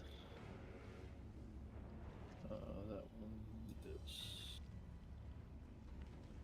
Sorry, you just got saved from automatically murdering someone by accident. That doesn't mean you turn around and murder someone on purpose in exchange. There we go. Yeah. No, I'm in a much better... Willow, why are you just randomly screaming Martha Stewart? So, when we were doing New Year's Eve the other night... Okay, so you have 2 pieces of bread and you put an apple in between them. When we were doing and then you put it New into Year's the Eve oven the other and night, you get an apple pie. Willow actually made an apple pie on Christmas. It was great. It was literally apple pie. But when we were doing New Year's Eve, we had like one of the streams open on YouTube for it. I think it was Associated Press, and the live stream comments were just people shouting Martha Stewart for reasons we could not discern. Don't know why. Okay. No, you made an apple pie, literally an apple pie. You just took 2 pieces of bread and then put an apple in between them and put it in the oven for like 20 minutes at 350 or something. You made apple pie. See, I referenced that just because Willow's here. I'm so glad that that's what actually happened. Yeah, no, she did. I have pictures. I literally have pictures. Because I saw the emojis today and I was like, ah, yeah, that was a thing. Yeah, no, give me a sec. I have actual literal pictures of an apple, literally apple pie. It's actually apple pie. And it tasted dude, it tasted just like an apple pie. I am a genius. I am a genius of pies. Your attempt to get back at him for his stupidity has done nothing but empower him. It did. It tasted exactly like an apple pie. Willow is so determined to make me wrong that she just doesn't believe that it tastes like apple pie, but it did. It was an apple pie. Zantan Keshu, I reject. Okay. Okay. Oh, he is also dead. Well, he was threatening you, so he had to be eliminated. Well,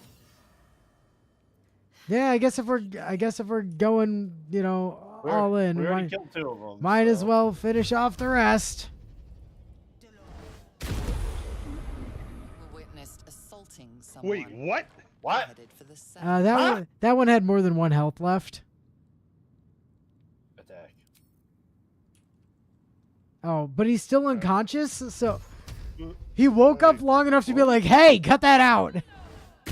Stop. You have violated the law. Yeah, I've broken my oath. Yay! It finally happened again. Why did you unbreak your oath just to break your oath again? I don't understand. I had to unbreak my oath so I could visit Bone Daddy to respect myself. So, Willow, strictly speaking, if I'm going by Wikipedia, you technically made a pie? It's stated as a baked dish, which is usually made of a pastry dough. To help you escape? I don't need to escape. I've got Sarge, don't enable him. No, I mean, he's right, though. Wrong place. Technically, by the definition of apple pie, you made apple pie. And Yeah.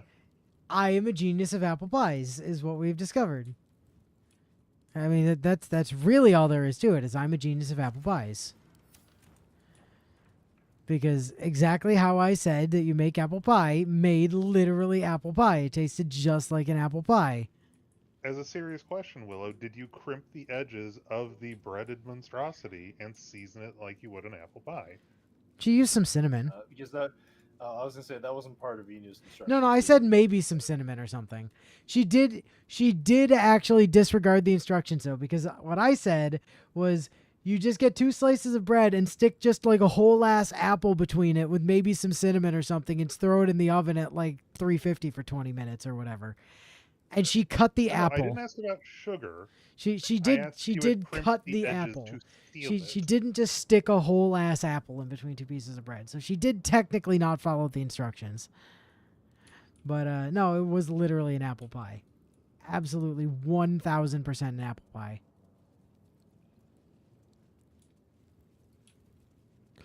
All right. Where's Fork and all this to do? I have her. I'm gonna walk her upstairs and see if we get like immediately attacked. Good luck. Lord Gortash is expecting you. No, this is not a problem. I'm literally just walking her casually out of this building. Come with me, lady. We're just gonna leave. All right, we'll call it a draw. Do you want me to take you somewhere specific, lady, or like? Am I supposed to be? Where do you want me to take you? We're out. I need to take you. This is Oh, far enough. there we go.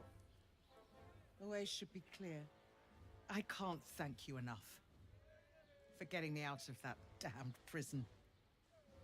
And for giving me courage when I'd all but run out.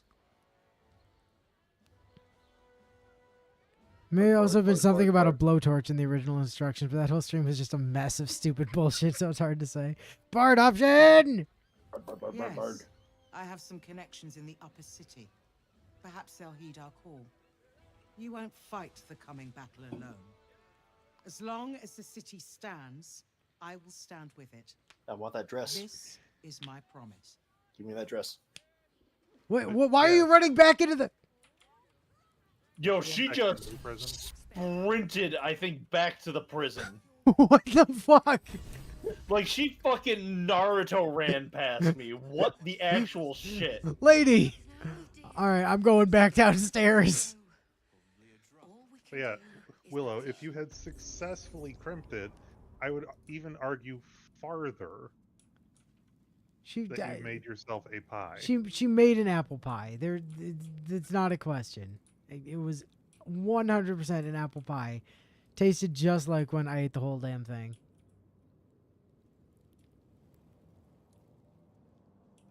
Whole ass pie.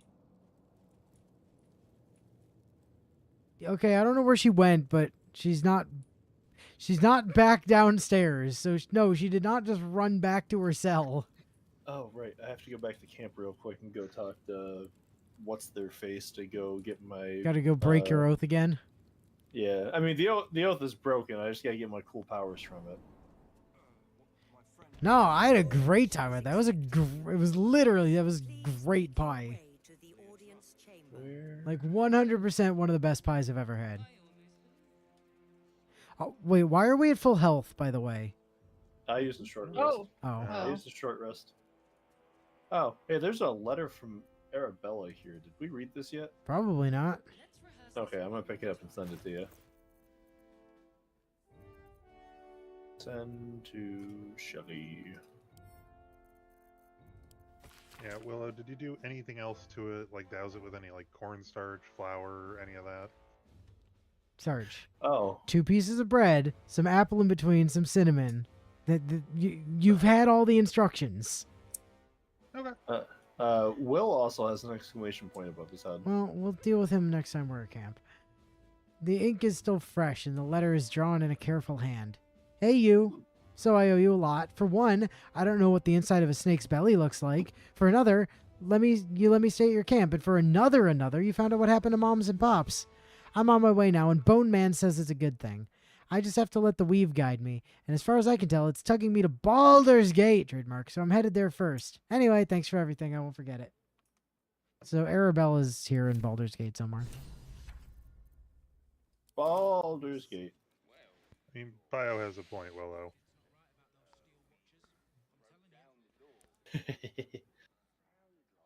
Yeah, it was a great pie. It was a really good pie. Oath broken. Like I said, probably one of the greatest pies in the history of pies. Oath broken. And I am decidedly a genius of pies. I can practically hear Willow's eyes rolling in her sockets of, ugh. It's been kissed. Alright. It does say Gortash is up on the second floor here, but there is no second floor. Hello? What? It's just a balcony. Well, that's just disappointing.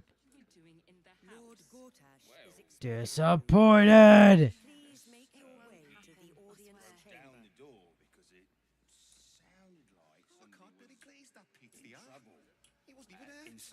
Well, anyway, successful prison break, apparently. Just did a little bit of a murder, you know, not a big deal. A murder. By the way, what's past Worm's Rock Fortress? Baldur's Gate TM? We're just allowed to leave? And probably not. Not deal with... Oh, hey, Mizora's also across the bridge if I just try to leave? Are you really? Yeah.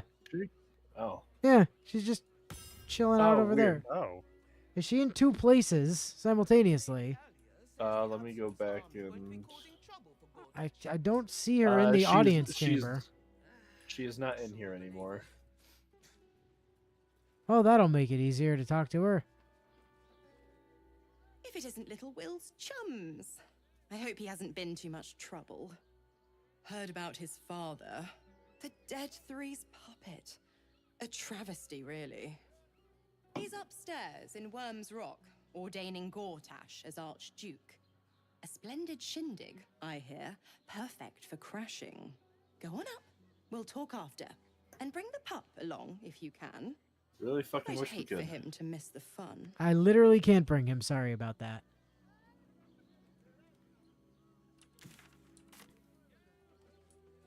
Yeah, that's just the gateway to the lower city ahead of us. Oh, okay. So that's literally just a zone transition. Got it. Meaning we could literally ignore Gortash and continue solving murders and shit if desired. Nope. We should probably actually deal with that situation, I suppose. Yep.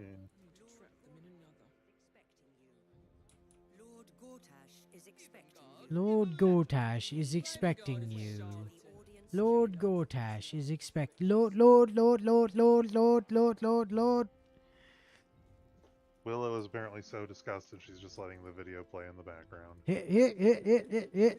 Here lies where the here lies. Indeed. I'm Doug Dimmadome, owner of the Dimsdale Dimmadome. The Doug Dimmadome, owner of the Dimsdale Dimmadome.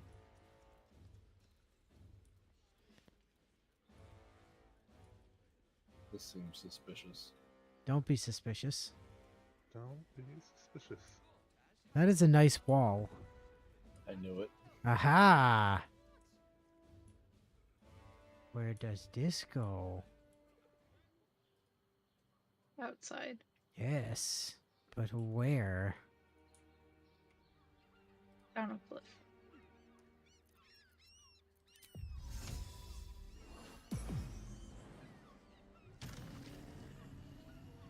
Whee! Oh, there's a skeleton.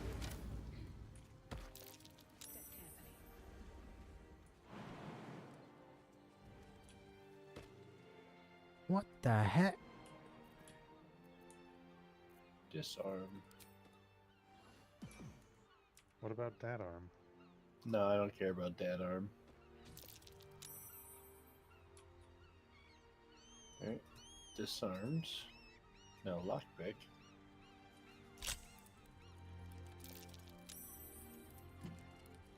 I'll take that. Just so you don't forget, 115 gold and some alchemy supplies. Okay. New letter to send over to Shelly.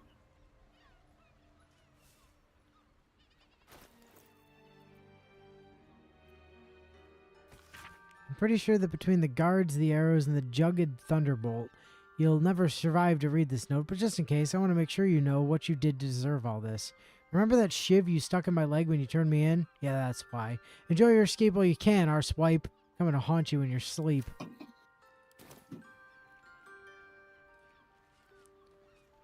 Huh. Who's that bald capybara?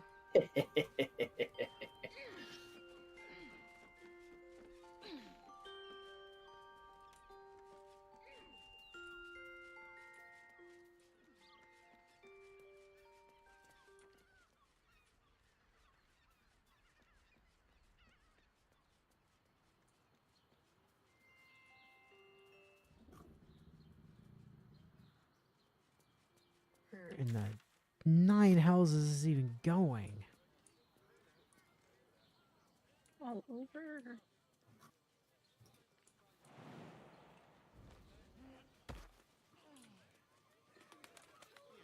Okay, what is the point of being down here precisely? Karlak, did you just shatter both your ankles? Maybe. You don't need ankles. They're overrated. Well, especially when you can Oh. walk easily. There was out here a kraken wall to prison. Oh yeah? Back over this way. Yeah. Well, we didn't need that. We just went through the front door. Where Yeah, it does seems rather silly. where does it go in the prison? Did you check? I just stepped inside. Let's find out. What the hell is this? I didn't see this in there. We need a new bit of the prison?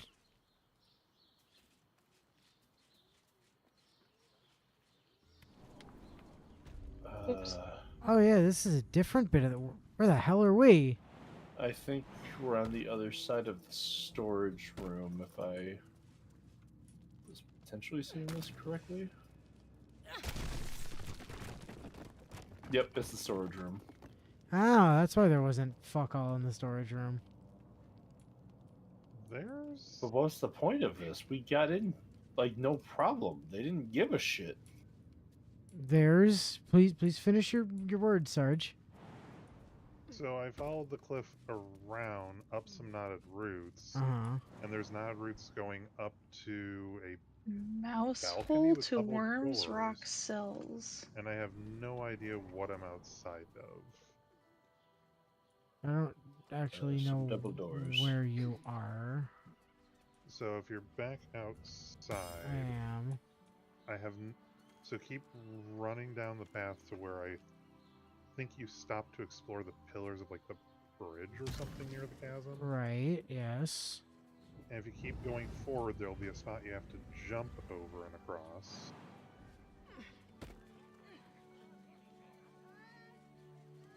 So, like, having to jump over to that way. here eventually.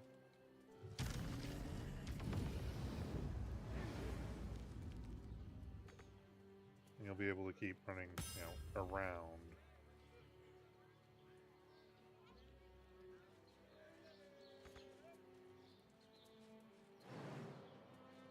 Yep, Natsu has found the ladder. I went up to see where at least part of it led to.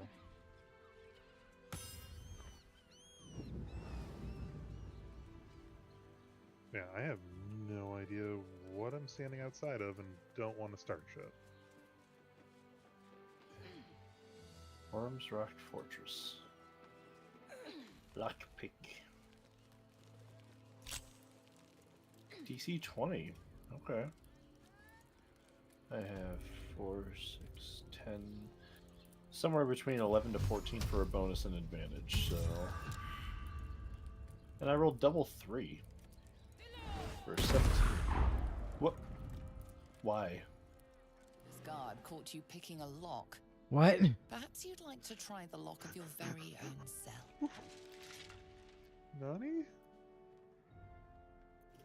Why did you blow up the door?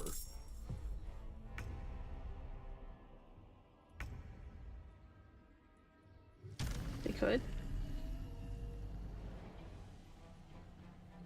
How did that result in us getting Apparently that counted Because- as picking a lock.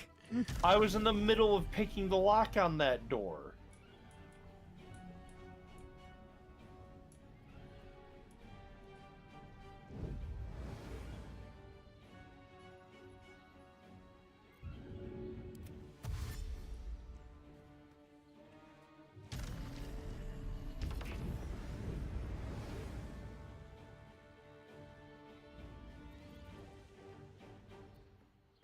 Peace.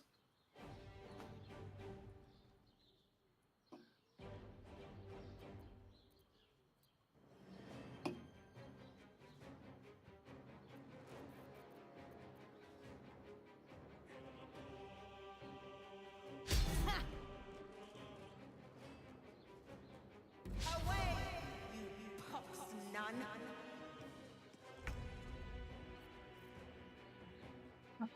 I have lost track of myself. Oh, there I am. What? How?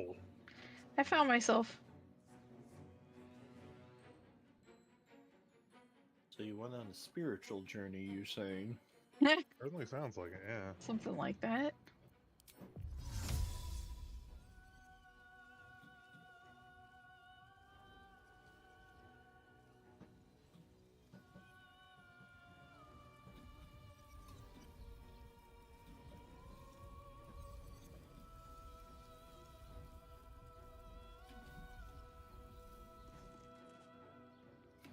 I can't even see this, like, supposed fist.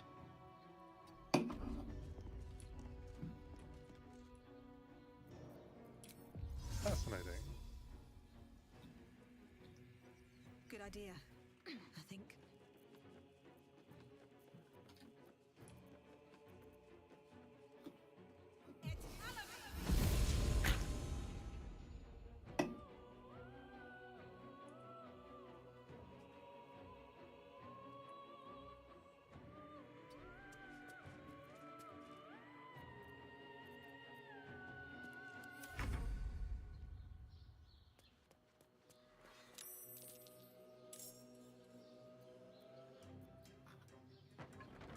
Oh, hey! I found him. I was able to flee.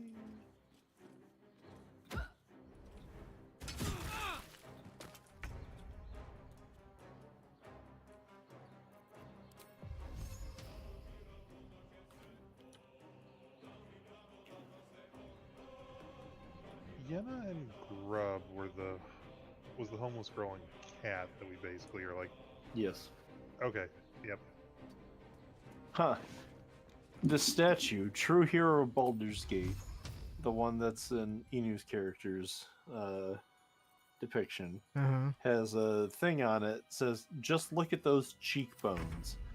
And the condition description text for that says, "Gazing upon this depiction of themselves will bless the owner of the statue once per long rest." Also, your statue is invulnerable. Oh, cool.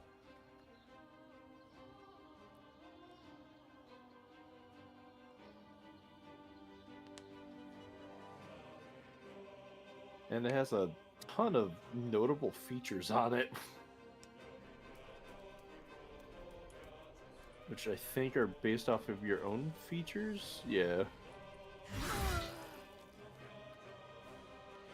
Hey, Elle, just a thought. What's your percent to like shove that guy? Because can you just like yeet him in 70? Ah, damn it! He didn't go off almost. he didn't go off the edge.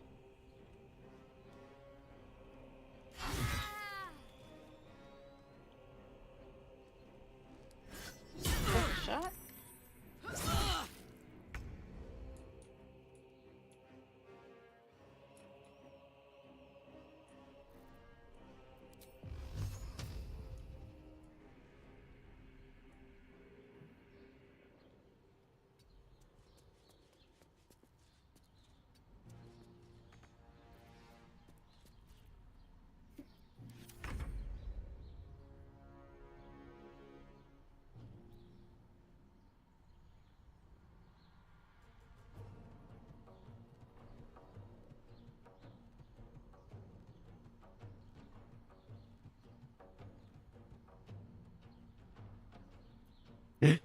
I know Carla has no goddamn idea what's going on, but still decides to run past everyone else. Or trying to get away peacefully just so she can kill the guard anyway.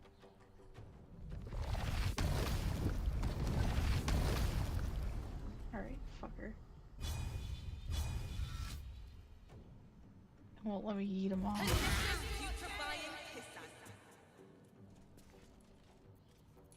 Well, now he's dazed. Yada yada does. Oh my lord. Jesus Christ, dude. 100% maximum no chill on this dude. I may be dazed, but I'm going to rip your soul out. And now he's deceased.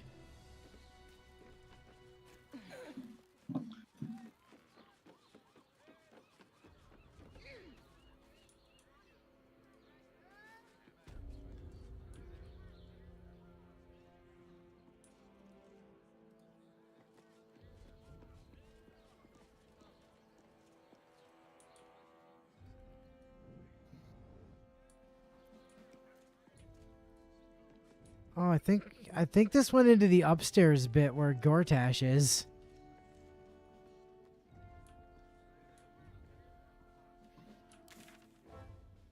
So that's interesting.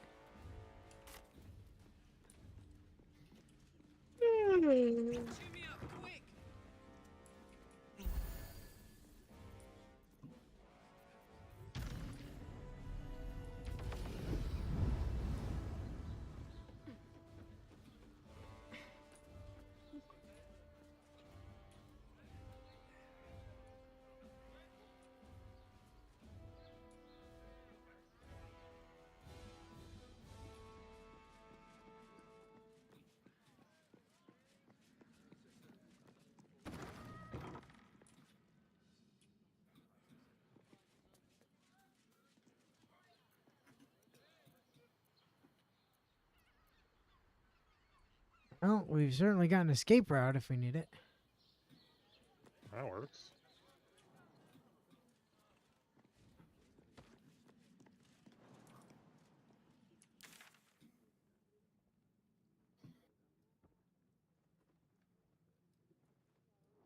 Huh. Yes. I've made myself like further up the roof, Uh-huh. and I can see some dead bodies up here nearby steel watchers. One of which is labeled You've as crossed the Invoker wrong of threshold. Time to defend yourself. Uh-oh. Did one wander upon me when... Oh, no, it wasn't me. It was me. Where even are you? Where even are you? Up top. How did she get I'm up? assuming they went even How did you harder, get up farther. there? Out No, this I know how door, you, and I know then how up, you got out there. I meant and then Karlak. there, and then there, and then up that ladder. No, I know how you got there, but Karlak though. She can jump. She I jumped to jumped? there, and then jumped to Yeah. there. Yeah, that's how I got up here. Well, apparently I'm part of the combat now, which is interesting because I have no way of getting to you guys. Yeah.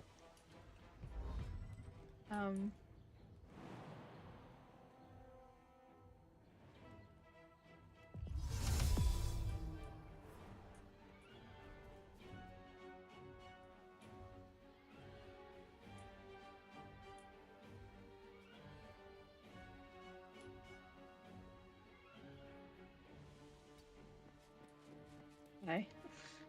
Hello. all right. Drink that. Can I throw potions at you without putting myself in combat? There is... Hashtag just Karlak things. It thinks I'm still there. Oh no, that put me in combat. It also somehow Missed? attacked Sarge from all the Through a goddamn floor. and Even though I was throwing the potion at the feet of Karlak, so she could heal from it. Oh, what?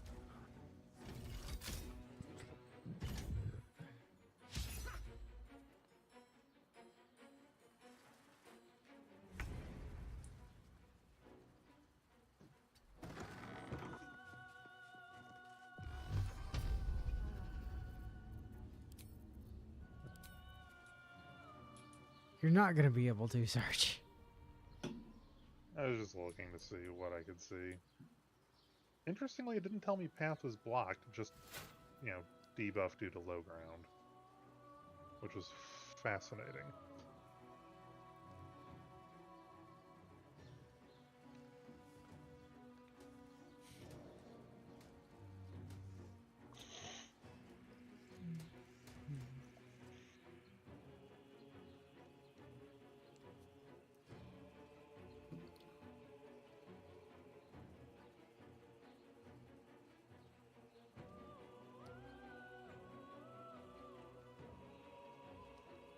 Oh, when these things die, they immediately detonate. Oh. Oh, that's cool. Magic Lovely. resistance. Psychic immunity, poison immunity. +5 to saving throws against spells that would remove it from this plane of existence. They are vulnerable to lightning, though. Fresh out.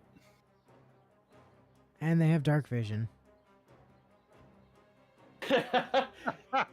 Hey, guys.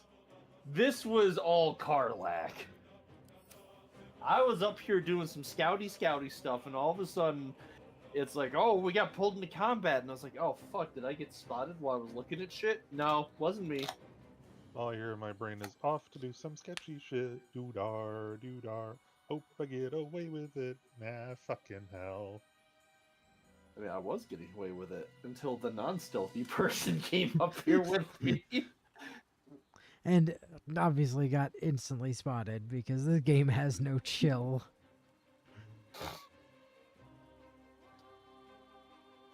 What you doing, Enu? Oh, sorry. I thought I'd hit end turn already.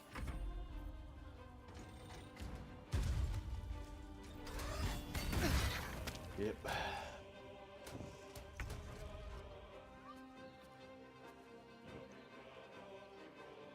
Dear, are you okay? You've been really quiet. I'm fine. She's just dealing with Karlach betraying her yet again.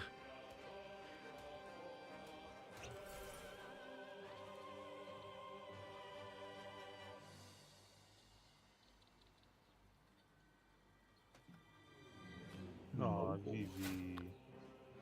Oh, Vivi just wants Scoop. She didn't get enough of them the other day.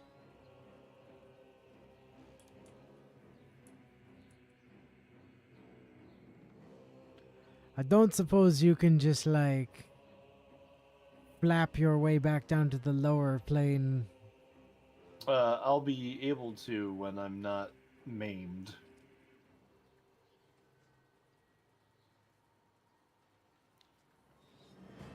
What's the matter? Someone stole your sweet roll?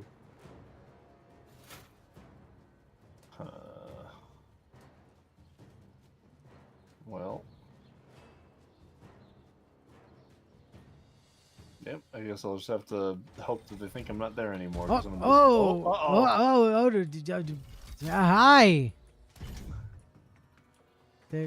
Oh, Lord, they coming. Oh, Lord, they coming.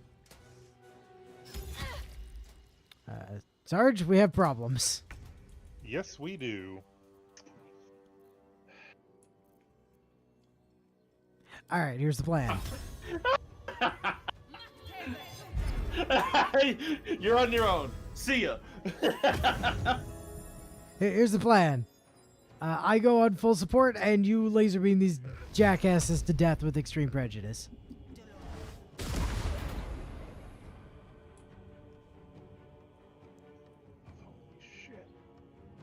Uh-huh.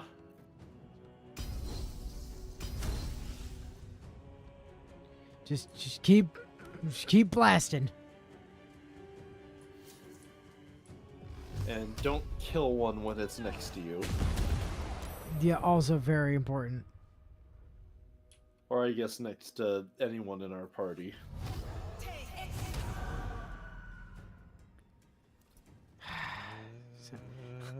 Sarge, you've really got to remember to hex before you do damage. Yeah, I know. It hit me after. I know that, it's like, look, you remembered it all, so that's the important thing, really.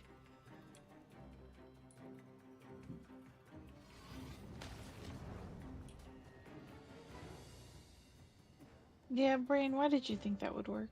And you did take out almost half of its health, to be fair, so. No, I didn't. No, Sarge. Oh. Did you try and push it? Eh. I mean, you are the strongest character here, so if anyone had a chance at making it work. I like how you're standing right in front of it, and it's still just like, no, I want to find the other one. But then... Doesn't give two shits about me anymore? And then I was like, fuck this, I'm out. Hold on. Oh, wait, hold on, yeah. This might have just opened up opportunities. Okay. Do you still have Thunderwave? Oh no, that was on earlier iterations of... Yeah, fuck. These things do have nearly a third of the health of the literal devil. Which means if we can take out all three of them, we could have killed the devil. This is true. The devil. But unfortunately, the devil went down to Georgia. No, the devil's still standing in his room. We reloaded from before he went to Georgia.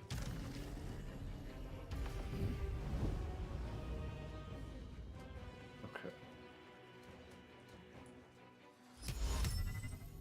Yeah, I thought so, but I wanted to try it.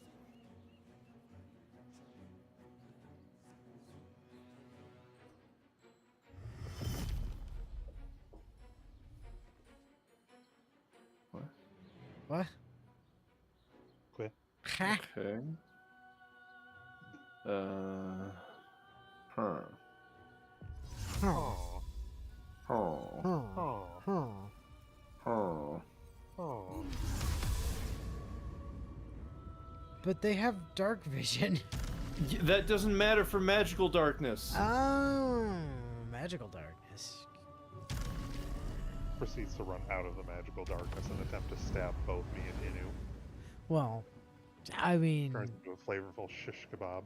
strictly speaking, they can't see us right now, so theoretically they shouldn't have a hard time doing that, but...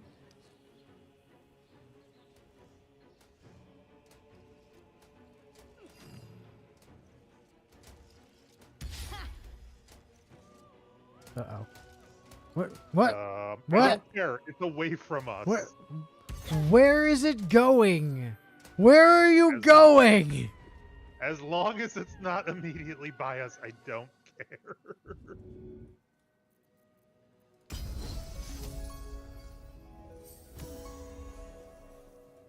Thank you.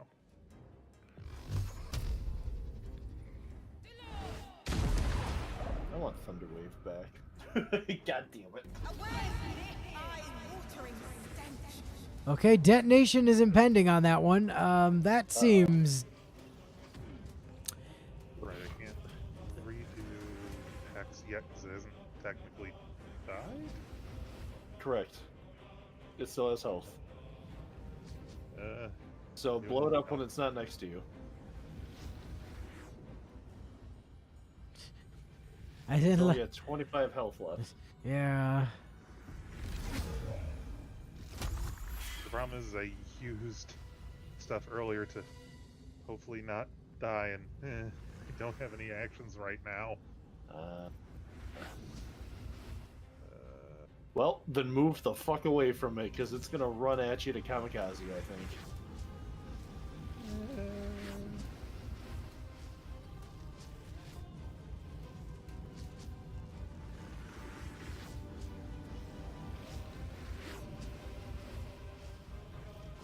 Come join me in my magical darkness.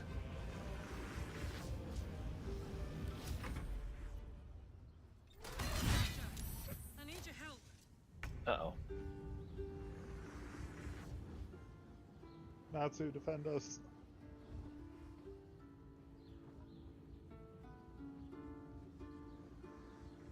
AD&D standing for Advanced Darkness and Dumbass. Advanced Darkness, dumbass. How do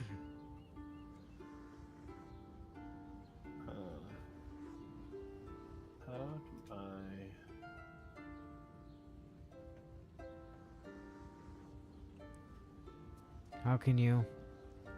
I'm trying to figure out how to do the throw action with my weapon. That's the funny part. You don't. No, this weapon is specifically made for throwing. Well, Kind of, sort of. Don't you go to... Oh, wait, don't- it's, don't it's you go to- literally just the throw action. Yeah, I was gonna say, Never mind. don't you go to throw and select the weapon? Yeah, it's been a minute. Throw.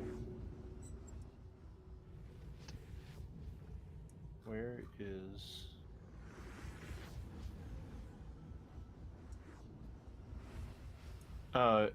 you know, I don't think I can throw packed weapons, right? Right, because they can't leave your hands.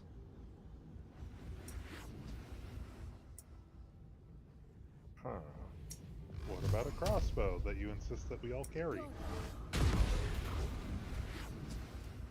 4 health. Oh, oh no. Oh no no no no no no. Oh no, that's no.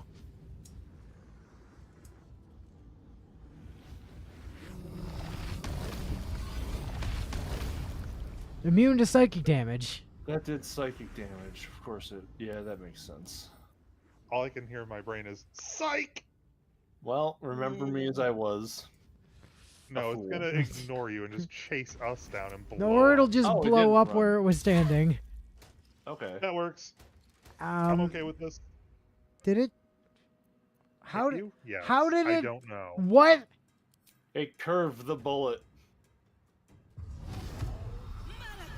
No, I mean, like, how did it even target me? That's illegal. I had sanctuary on. I don't see sanctuary. It, on you. yeah, because I lost the condition. Wait, what?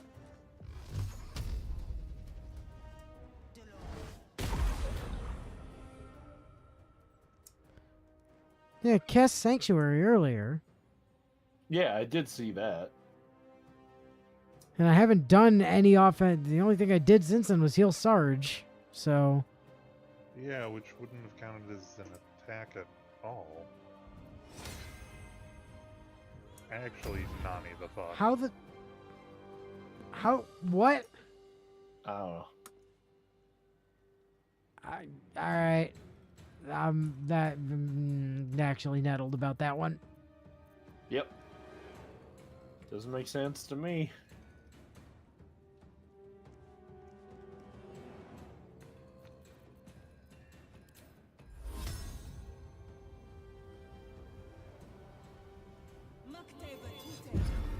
Okay. Got it again, so good news on that front. That's not what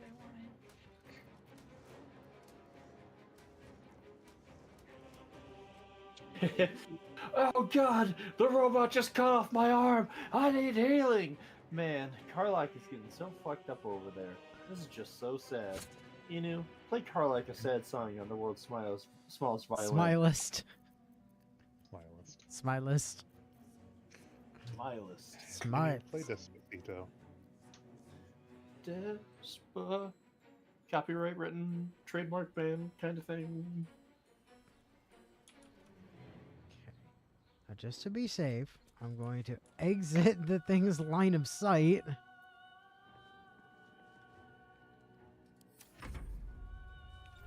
Uh-oh. Oh god, Karlak, no!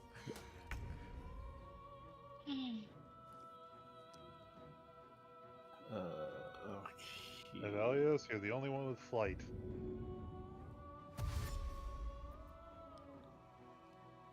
Fly, squid boy.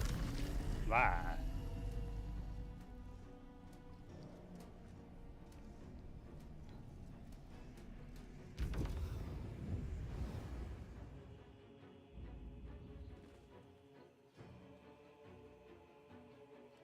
Honestly, watching that movement just makes me think of XCOM 2 with either the jetpack or some of the scouts with the grappling hook.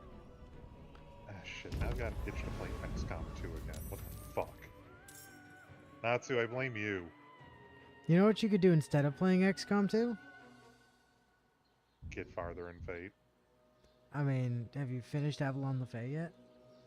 No. God, hurry up. I already finished LB7. Was LB7 good? Well, I mean, it's only like half out, but it's been okay so far. It's not Avalon LaFay. At least not yet. Maybe it'll get there, but like...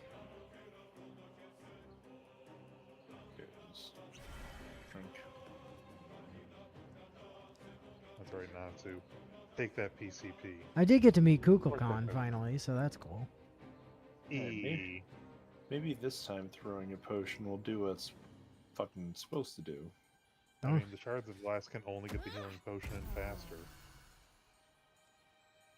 God damn, that gave her 40 health back. Yes, because I used a good potion. Welcome to Good Potion, home of the Good Potion. Can I take your order? I didn't know you could throw good berries like that. Why did that one not do anything? It showed her in the splash. I fucking. I'm starting to feel a little bit of that DOS 2 creeping out again. I fired and I missed. Yep, we're Divine Fighting 3. You get fucked.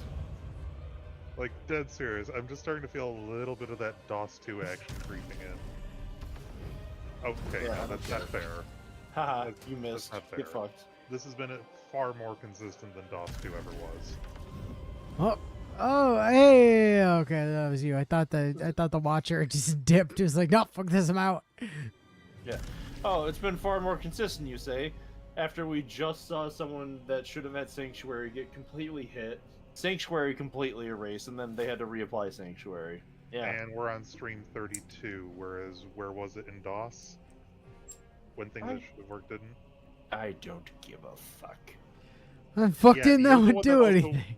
Universe You're given, also the one that universe willingly taken. lent back to the curse that is DOS 2. Yeah, modded Yeah, though. mods.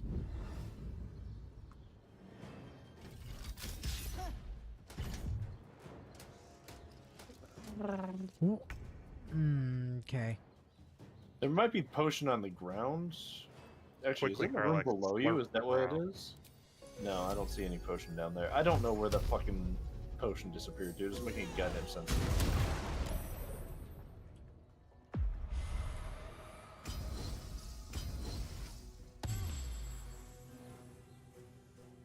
No, this isn't the universe giveth and the universe taketh. The potion should have fucking healed her. It showed her as being affected by it when I threw it. Like, before I actually did the throw action fully. Then the action happened, and it didn't do shit.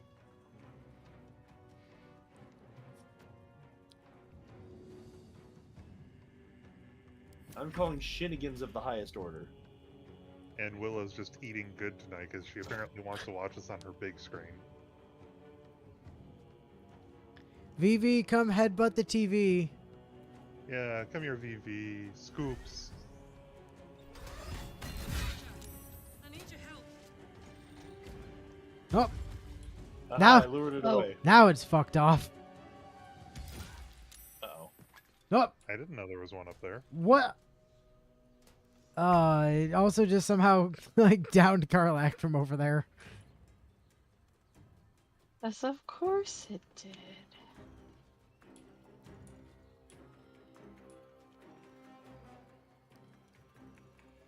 Strength. Probably high? Yeah, it's got 18. But just maybe.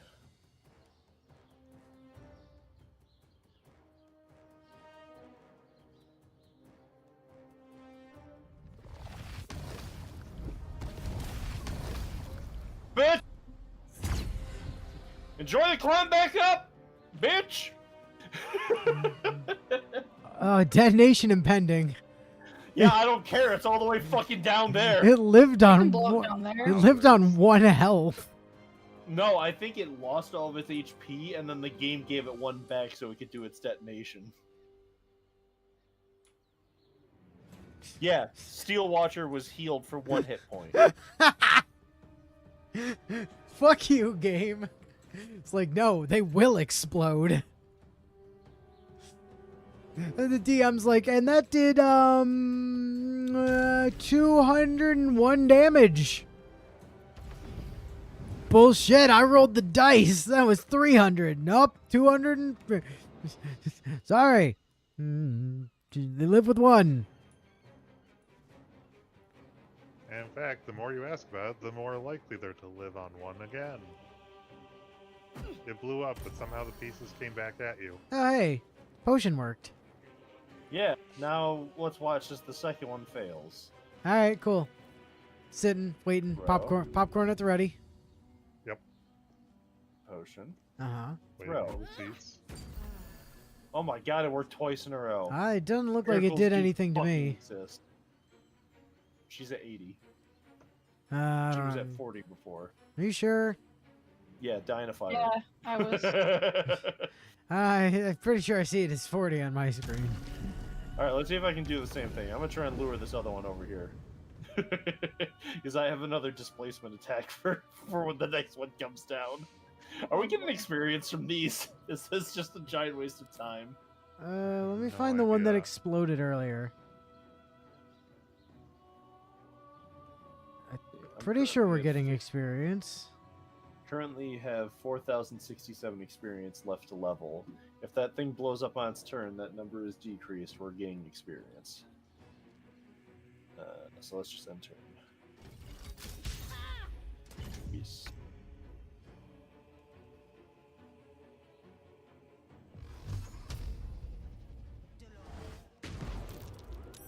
Yes, we did get experience when the other one exploded.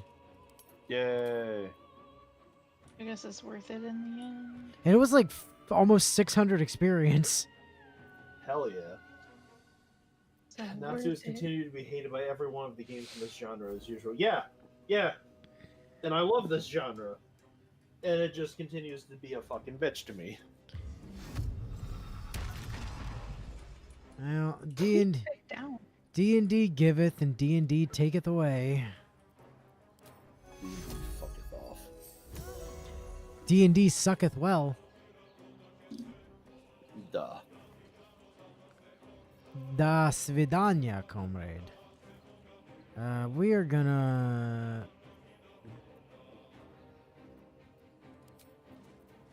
We'll play the power. Power.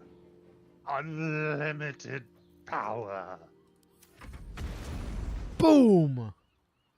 For a moment, I thought the game broke because I literally watched it go full black screen. There for a minute. 510 experience. There's another one up there? Yes. But only Natsu can reach me. He has to 1v1 it, bro. Okay. I'm just yeeted off another big ass cliff. Unless it All you gotta saves. do is open this bag. What?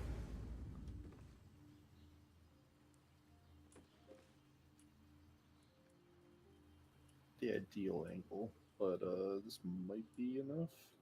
Now it's just a matter on if it saves or not. Do I have anything to?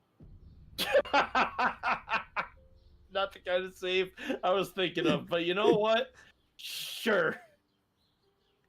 I got you, bud. Oh, perfect. Okay, 64% chance. Come on. Come on, come on, come on, come on. And... Wait, no! It's a delayed thing. You have to give it time. Oh, well, I didn't do any. You didn't tell me that.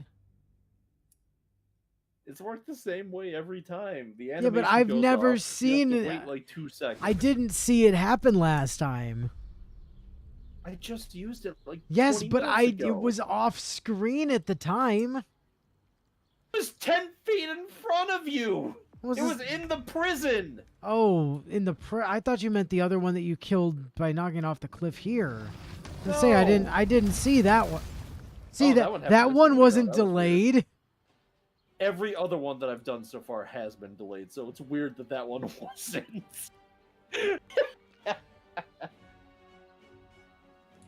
Uh-huh. Well, that took away a good chunk of its HP, so. Sure did.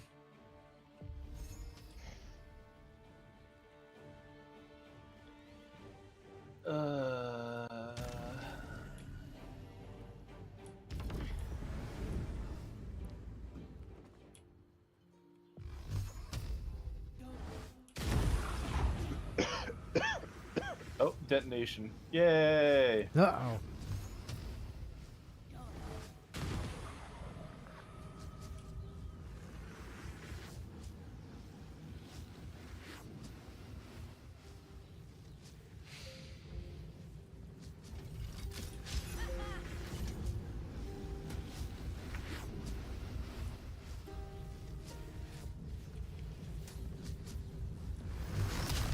Sarge, maybe one bolt into the one behind you to blow it up before it has a chance to move and blow up, but never mind.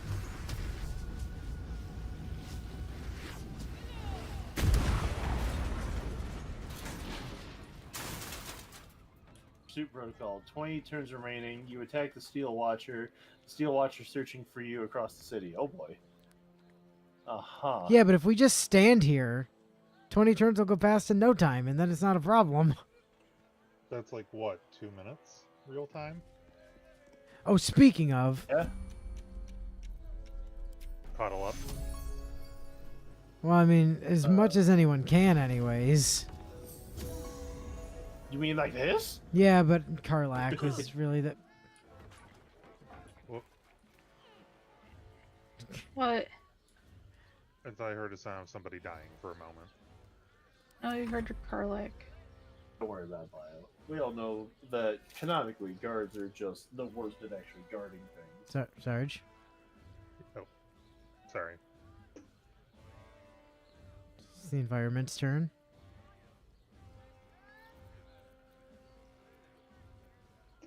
I don't... Can I hit Karlak from here? Holy shit, I can! I got it, don't worry. Never mind. Oh, for that. I want to let me... Oh, why can't I just use my same action Bio. to fucking jump? Always remember to jump. Jump. All right, the game is not Oh, cooperating. Well, it's bonus actions are bonus actions, and the actions are actions. You can't use them interchangeably. Well, I'm out of Warden anyway. I mean, I did actually get people fairly patched up, all things considered. Never wanted the easy path. How are we doing on... Oh, we're getting... It's like... Almost next level? Almost next level, yeah. Yeah.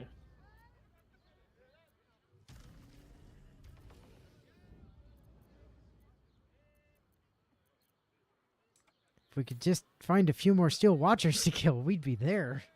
Like, 4 or 5 more of those, and we got a level. Not that. I think we could find 4 or 5 more of those. Yeah, but like, probably wait until they're not all mad at us first. Mild. Oh, he's so mild. Flash blinder. Blind to target. If it's a Steel Watcher, it's stunned and suffers a minus 1d6 penalty to attack rolls. Oh, these fucking Agents of Balv came to fuck up the Steel Watchers. Huh.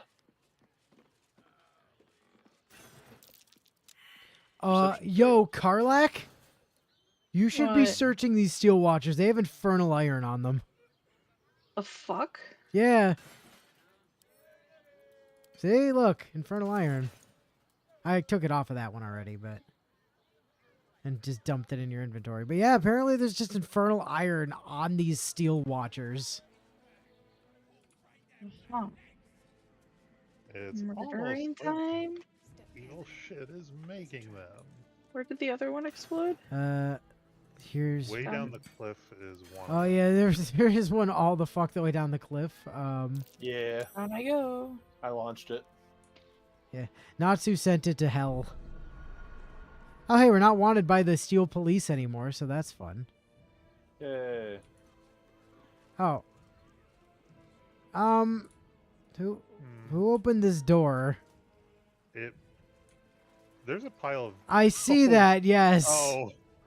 I think the explosion damaged the door and gibletized... What was that? Patriarch. Enriched Infernal Iron. Oh, well ain't that fancy sounding. Is it because it exploded? Well, they all exploded though. Boy, it's a good thing that we didn't like step into that room when we were still wanted by the guard, because there's like a bunch of Steel Watch in there.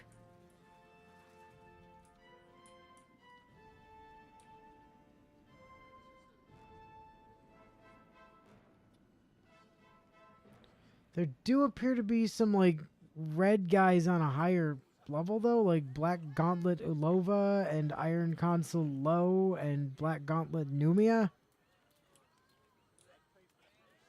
whom all seem to be above us and very mad. And Iron Consul Jacksbach, whomever the feck they are. Gortash, how the fuck did you not hear any of your robots exploding 10 feet away from you? It's a really good question. Don't worry about it. He was too busy, like, admiring his crown or something, probably. Yeah. Alright, time to just save up. Actually, you know what? I'm going to do a hard save here. Robot boys are good. Exp. I killed the thing and it's now it says I have XPs. Is that bad? Am I dying? Well, let's go enjoy ourselves a coronation or whatever. Stand down, villain. Uh-oh. In the name of the Steel Watch, aggressive action will not be tolerated in the presence of the patriarchs of this proud city. Okay, point taken. I'll keep things peaceful. The Steel Watch appreciate your cooperation, citizen. Dearest patriarchs, but a moment. I must greet a most honored guest. Hello, Edgelord. My friend, forgive the cold welcome. My Steel Watchers are eager watchdogs for the good of the people. I'm sure you understand. Lord Enver Gortash at your service. I understand congratulations are in order. Thorm's defeat hasn't gone unnoticed. You're known for who you are and for that nether stone that you carry. You know, it takes all three to control the brain. Without Thorms, it's become vexingly willful. The quakes are a clear warning. If nobody steps in soon, it'll free itself from the authority of the crown. I expect it'll start with turning the Sword Coasts infected. You among them. That prism of yours won't last indefinitely. Next, the grand design. The Mind Flayer Empire reborn. If we're lucky, we'll become slaves. If we're unlucky, well, not the most thrilling of prospects, but it's a fate that can be avoided. If you and I come to an understanding, together we can still restore authority over the brain. Of course. Gortash always did have an eye for opportunity.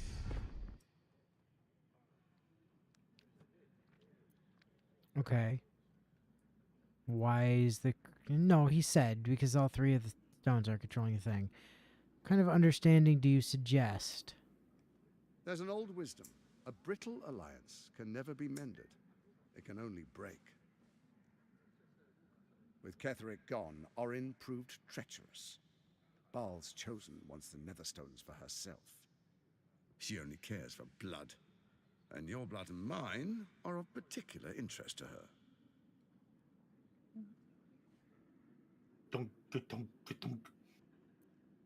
No, maybe she and I could be allies. No. I'm not afraid of her. Assassins. Efficient killers, by all accounts. Yes, and they're I know all you dead survived now. Previous encounters, but she won't relent. Orin changes shape faster than you and I change clothes. You know, she's tricked you before. She's targeted me as well. I'm well protected, but she's extremely good at what she does. If Orin obtains all three Netherstones, she'll plunge the coast into chaos and paint the city in blood. I can't let that happen. I want to lead this city to glory. Yeah, not okay. Scorch its earth.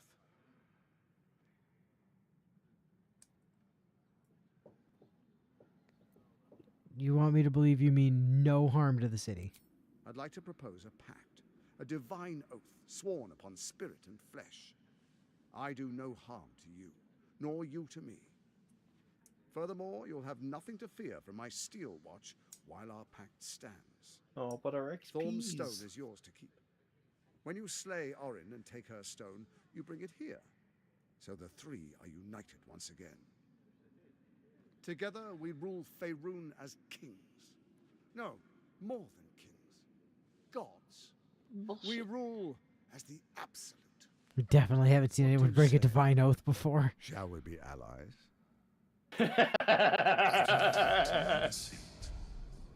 This alliance could serve us well. And if it does not, well, we need not honor it. You know, as much as I hate to say it, I'm actually kind of with Emperor on this one. And like, it genuinely pains me to say that, but time to read this dude's mind. Only DC 13, really? I was expecting like 30.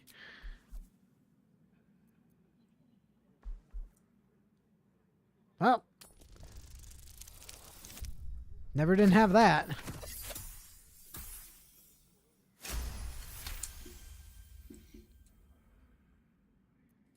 Orin is unreliable. This one shows promise. She keeps her word, I keep mine. We will rule as one. Well, he's definitely not trying to fuck us over. Or he knows that you can read minds. Also a But yeah. possibility. That's also, yeah. Well, Before I make a divine oath, let me get my paladin friend down here to preside over this oath. No one more trustworthy at widows than a paladin, right? Well, anyway, wouldn't be surprised if she's thinking really hard about Pazak at the moment. Pure Pazak. All right. Well, You gotta get them golden cards. I cannot believe I'm actually siding with Emperor, but no, I mean, we're fuck it. Then let it be takes writ one thing. by the black hand of Bane. I, Lord Enver Gortash, swear I shall do you no harm.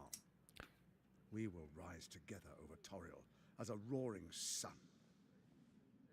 Let me demonstrate why you made the right choice. Considering you're voicing all of this Your in an camp open area. is compromised. One among you is an imposter, a faceless. Who, I can't say. I'd suggest a thorough investigation. You'll find I speak the truth. Is it the faceless cat? in your camp is like a knife at your throat. Remove it quickly, or any alliance between us would be exceedingly short-lived. It's the cat, isn't it? How could this game do this to me? It's Lae'zel, isn't it?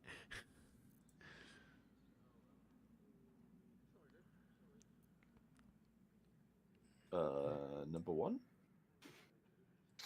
I mean, also number 2. Yeah. Also, yes. Even horror has a home. Find her nest and slay her there. For all its Fair enough. charms, Baldur's Gate has long had a cancer at its heart. A hidden temple devoted to Baal. Oh, neat. That's where Orin A temple became devoted to she is, balls? where she worshipped and schemed. Hey, quick question, now, Gortash. it's where she If I hides kill the her, can I be Baal's new chosen? Spilling blood in the streets. Only if we were resourceful. playing Dirge. Trust you'll sniff it out. Aw, damn. If the trail goes cold, follow the bodies. And I don't even know if that's accurate, but I assume that that's the only way. All right. I mean, you don't have to be Dirge to devote yourself to Ball, because that is like an evil thing that's how you get the armor that I was talking about that goes to the weapon that I'm currently using that just do big dick damage. But I don't know if you can like be the chosen of Ball without having chosen Dirge at the beginning of the game. First, Orin the Red, bloody dagger of Baal, causes panic in the streets through killings in the Absolute's name. Next, the threat of the Absolute's monstrous armies formed by Merkel's general, Ketheric Thorn. In such circumstances, people crave strong leaders. Leaders that bring law, order, and protection. Leaders like me. I can't wait for the disbelief in Emperor in the recap next week when I actually agree with it about something. All out of fear of the Absolute. Potentially Next, Balls Deep 69, yes. We will declare curfew and begin infecting the masses. Our subjects will hear the voice of their absolute God. The faithful will do anything in the name of their God. All right, how'd you find the crown? Powerful connections. Let's leave it at that.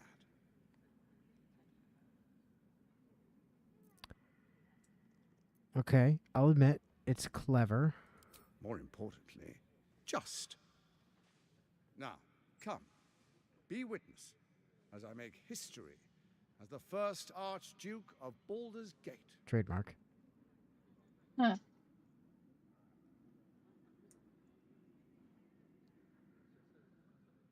What an insightful dialogue choice that was. Huh.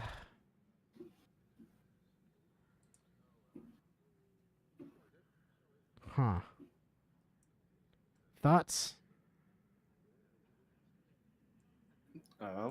Well, on you. I mean, there's the reasonable bit of at least playing civil until we can shoot this guy in the head, or the absolute terrible option of starting a fight in the middle of what I would assume is a fuckwhack of patsies. And, Trying to fight him here is not a fight we can win. I mean, I was saying it was the dumb choice. It's also an impossible A game one. over, yeah. Like, this is not a fight we have any hope of winning. So I would say even at like full, like even if we just had a long rest, with him Will's dad and like at least 6 or 7 of the explodey robot boys that I saw in this room, just between them, were fucked. Never mind whatever else is hanging around that we can't see. I mean, you say that, but I've seen multiple videos of easy ways to cheese this fight. you pick him up and throw him off a cliff. I would say 1 or 2. If Yeah, only but to every time we've tried to pick somebody up, it's just failed. can't? Every Yeah. single time. So that's, not really an option. Well, fine. In for a penny, in for a pound. You will follow me, and you will show due Yeah, respect. you picked the rude one. Distinguished dukes, patriarchs, dearest Ravengard, I will heed your call. A new chapter begins.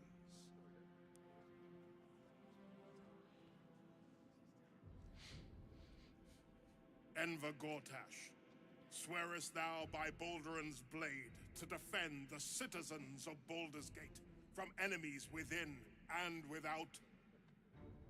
I swear.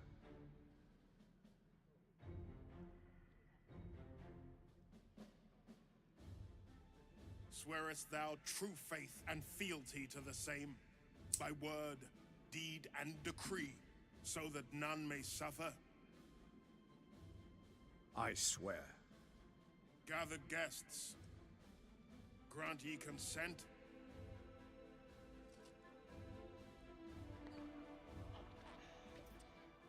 I mean, as you said, in for a penny, in for a pound. The only thing that makes sense would be 2.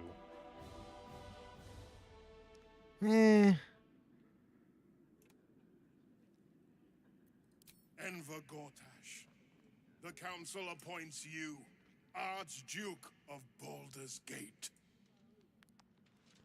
TM. I'm just showing some some reluctance so that it's not a surprise when we stab him in the back later. Let its blade fall on any who would diminish our city. And you, honored guest, will find me in my office above when you return. Do not come empty-handed. No, usually my hand is occupied when that happens. It wouldn't be empty. Sage, Coronation of the Dreadmaster. Inspiration gained. The updated journal, Blade of the Frontiers. Oh. How pissed is Will gonna be about this? Probably yes. Yeah, seems likely, huh? Alright, let's have a talk with his dad. Truest of souls, bathed in her light. There is a fleeting connection. Your parasite communes with his, then falls quiet. Have you come to behold the new dawn?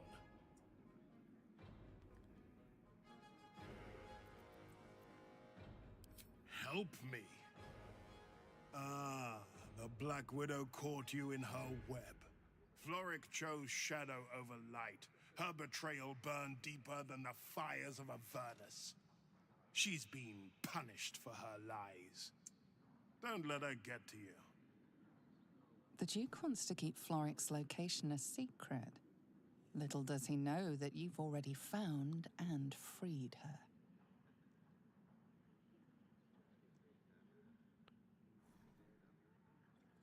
Huh. Well, Gortash is only standing right there. What's the worst that could happen? Why do you say this? Only the shadows would name the sun a tyrant. Faerun suffers in darkness. Tyr has abandoned us. Helm's Eye has strayed. But Baldur's Gate will soon burn bright, a beacon to light the heavens. And it will be Gortash who ignites the final spark. Oh. Don't go mistaking your house burning down for the dawn.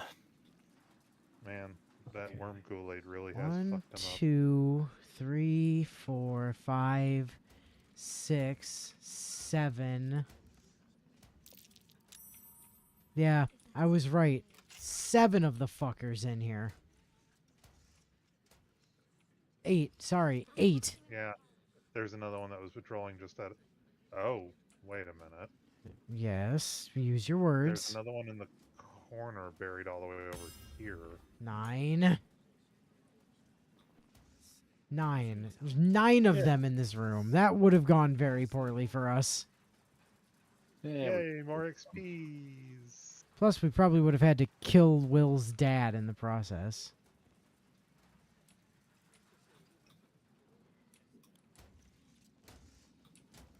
Naisuke, bring me a plate of the cold water pike. The cook has prepared no pike today, my lady. Ugh, most grievous error. In that case, sunfish head stew. Kitchen is fresh out of sunfish. Why am I over encumbered? What the hell?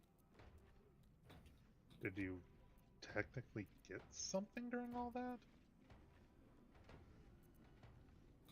It appears somebody dumped a bunch of books into my inventory again, which put me over capacity. Yeah, you too like living on the edge of your weight limit.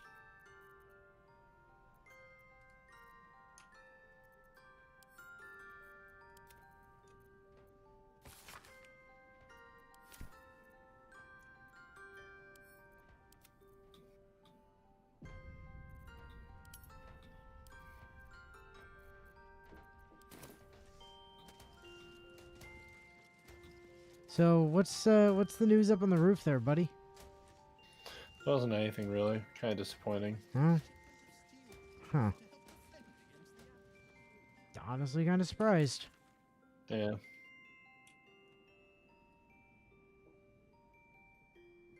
Return to Mizora. Oh. Guess Mizora wants to talk. Whoa, whoa, whoa, whoa, whoa, whoa! Whoa, whoa. What? Whoa, whoa, whoa. I'm suddenly in combat for no reason. All I was doing was walking around, so I'm assuming this is some kind of restricted area I'm in. Okay. Or since I see stuff flashing on the wall by you, did you happen to find traps? A lot of the It didn't. a lot of the dudes in here are just cowering now for some reason also. Yeah, it didn't even give me a perception check, so I don't think it was a trap. Yeah, they are all freaking the fuck out.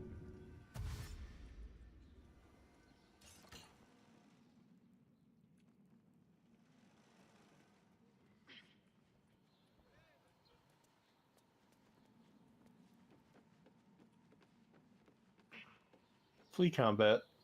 Yes, please. Oh, well the dudes in here stopped freaking the fuck out. Yep. Apparently they were scared of whatever combat you were in. Well, I mean, at least a Steel Watcher was trying to get in combat with me, along with some other dudes in there.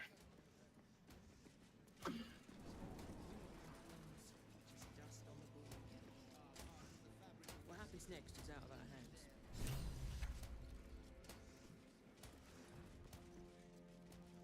Well, we took the long way around of getting to Gortash, but definitely worked. Yeah. Alright, I'm gonna go have a word with Mizora. Right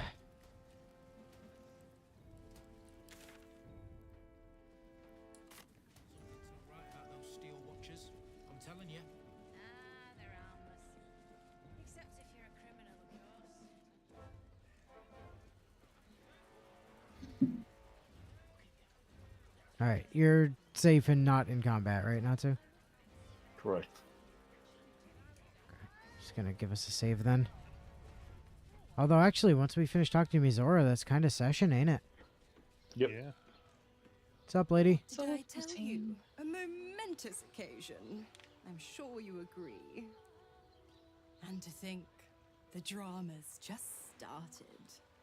You see, Gortash has had Will's father relocated. I just saw him! Not anymore. That was fast. I saw him like 2 minutes ago. I'm just an impartial observer. This is Gortash's game. A murderous one, the way I hear it. Raven Guard's good as dead. And to think there's no way to save him. Uh-huh. Or is there? Oh, there it is.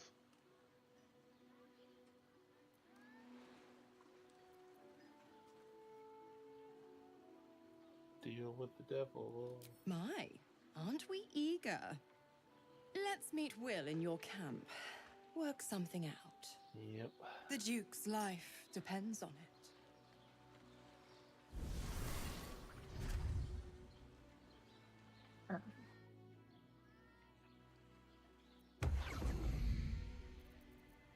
Well, good chat.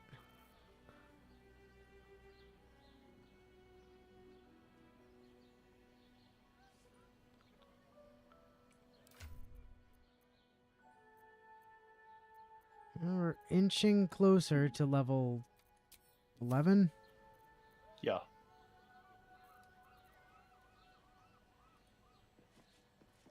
I'm just gonna stand right near this gate. Make a hard save. Lower city go. Save. Alright, so. Kind of productive session. I mean, we allied ourselves with Gortash. After running all the fuck over his building and like murdering 4 or 5 of his robots. And one of his patriarchs by accident. No, the robot murdered the patriarch. We just murdered one of his guards and like 4 more of his guards in the basement. I mean, We once just you're murdered powerful, his don't stop. But and broke Natsu's oath. You know, as you do. Yep. Yeah, I mean, that's par for the course. Yeah, obviously. Like, what the hell else are you gonna do if not just, you know, break Natsu's oath? Yeah. So, well, good on that front. Everything's normal next week, right? As far as we know. Yeah. As far as I know. Cool. Now next week, probably more of this, unless something goes wrong between now and then. Yeah. Till then. Goodbye. Later. Later.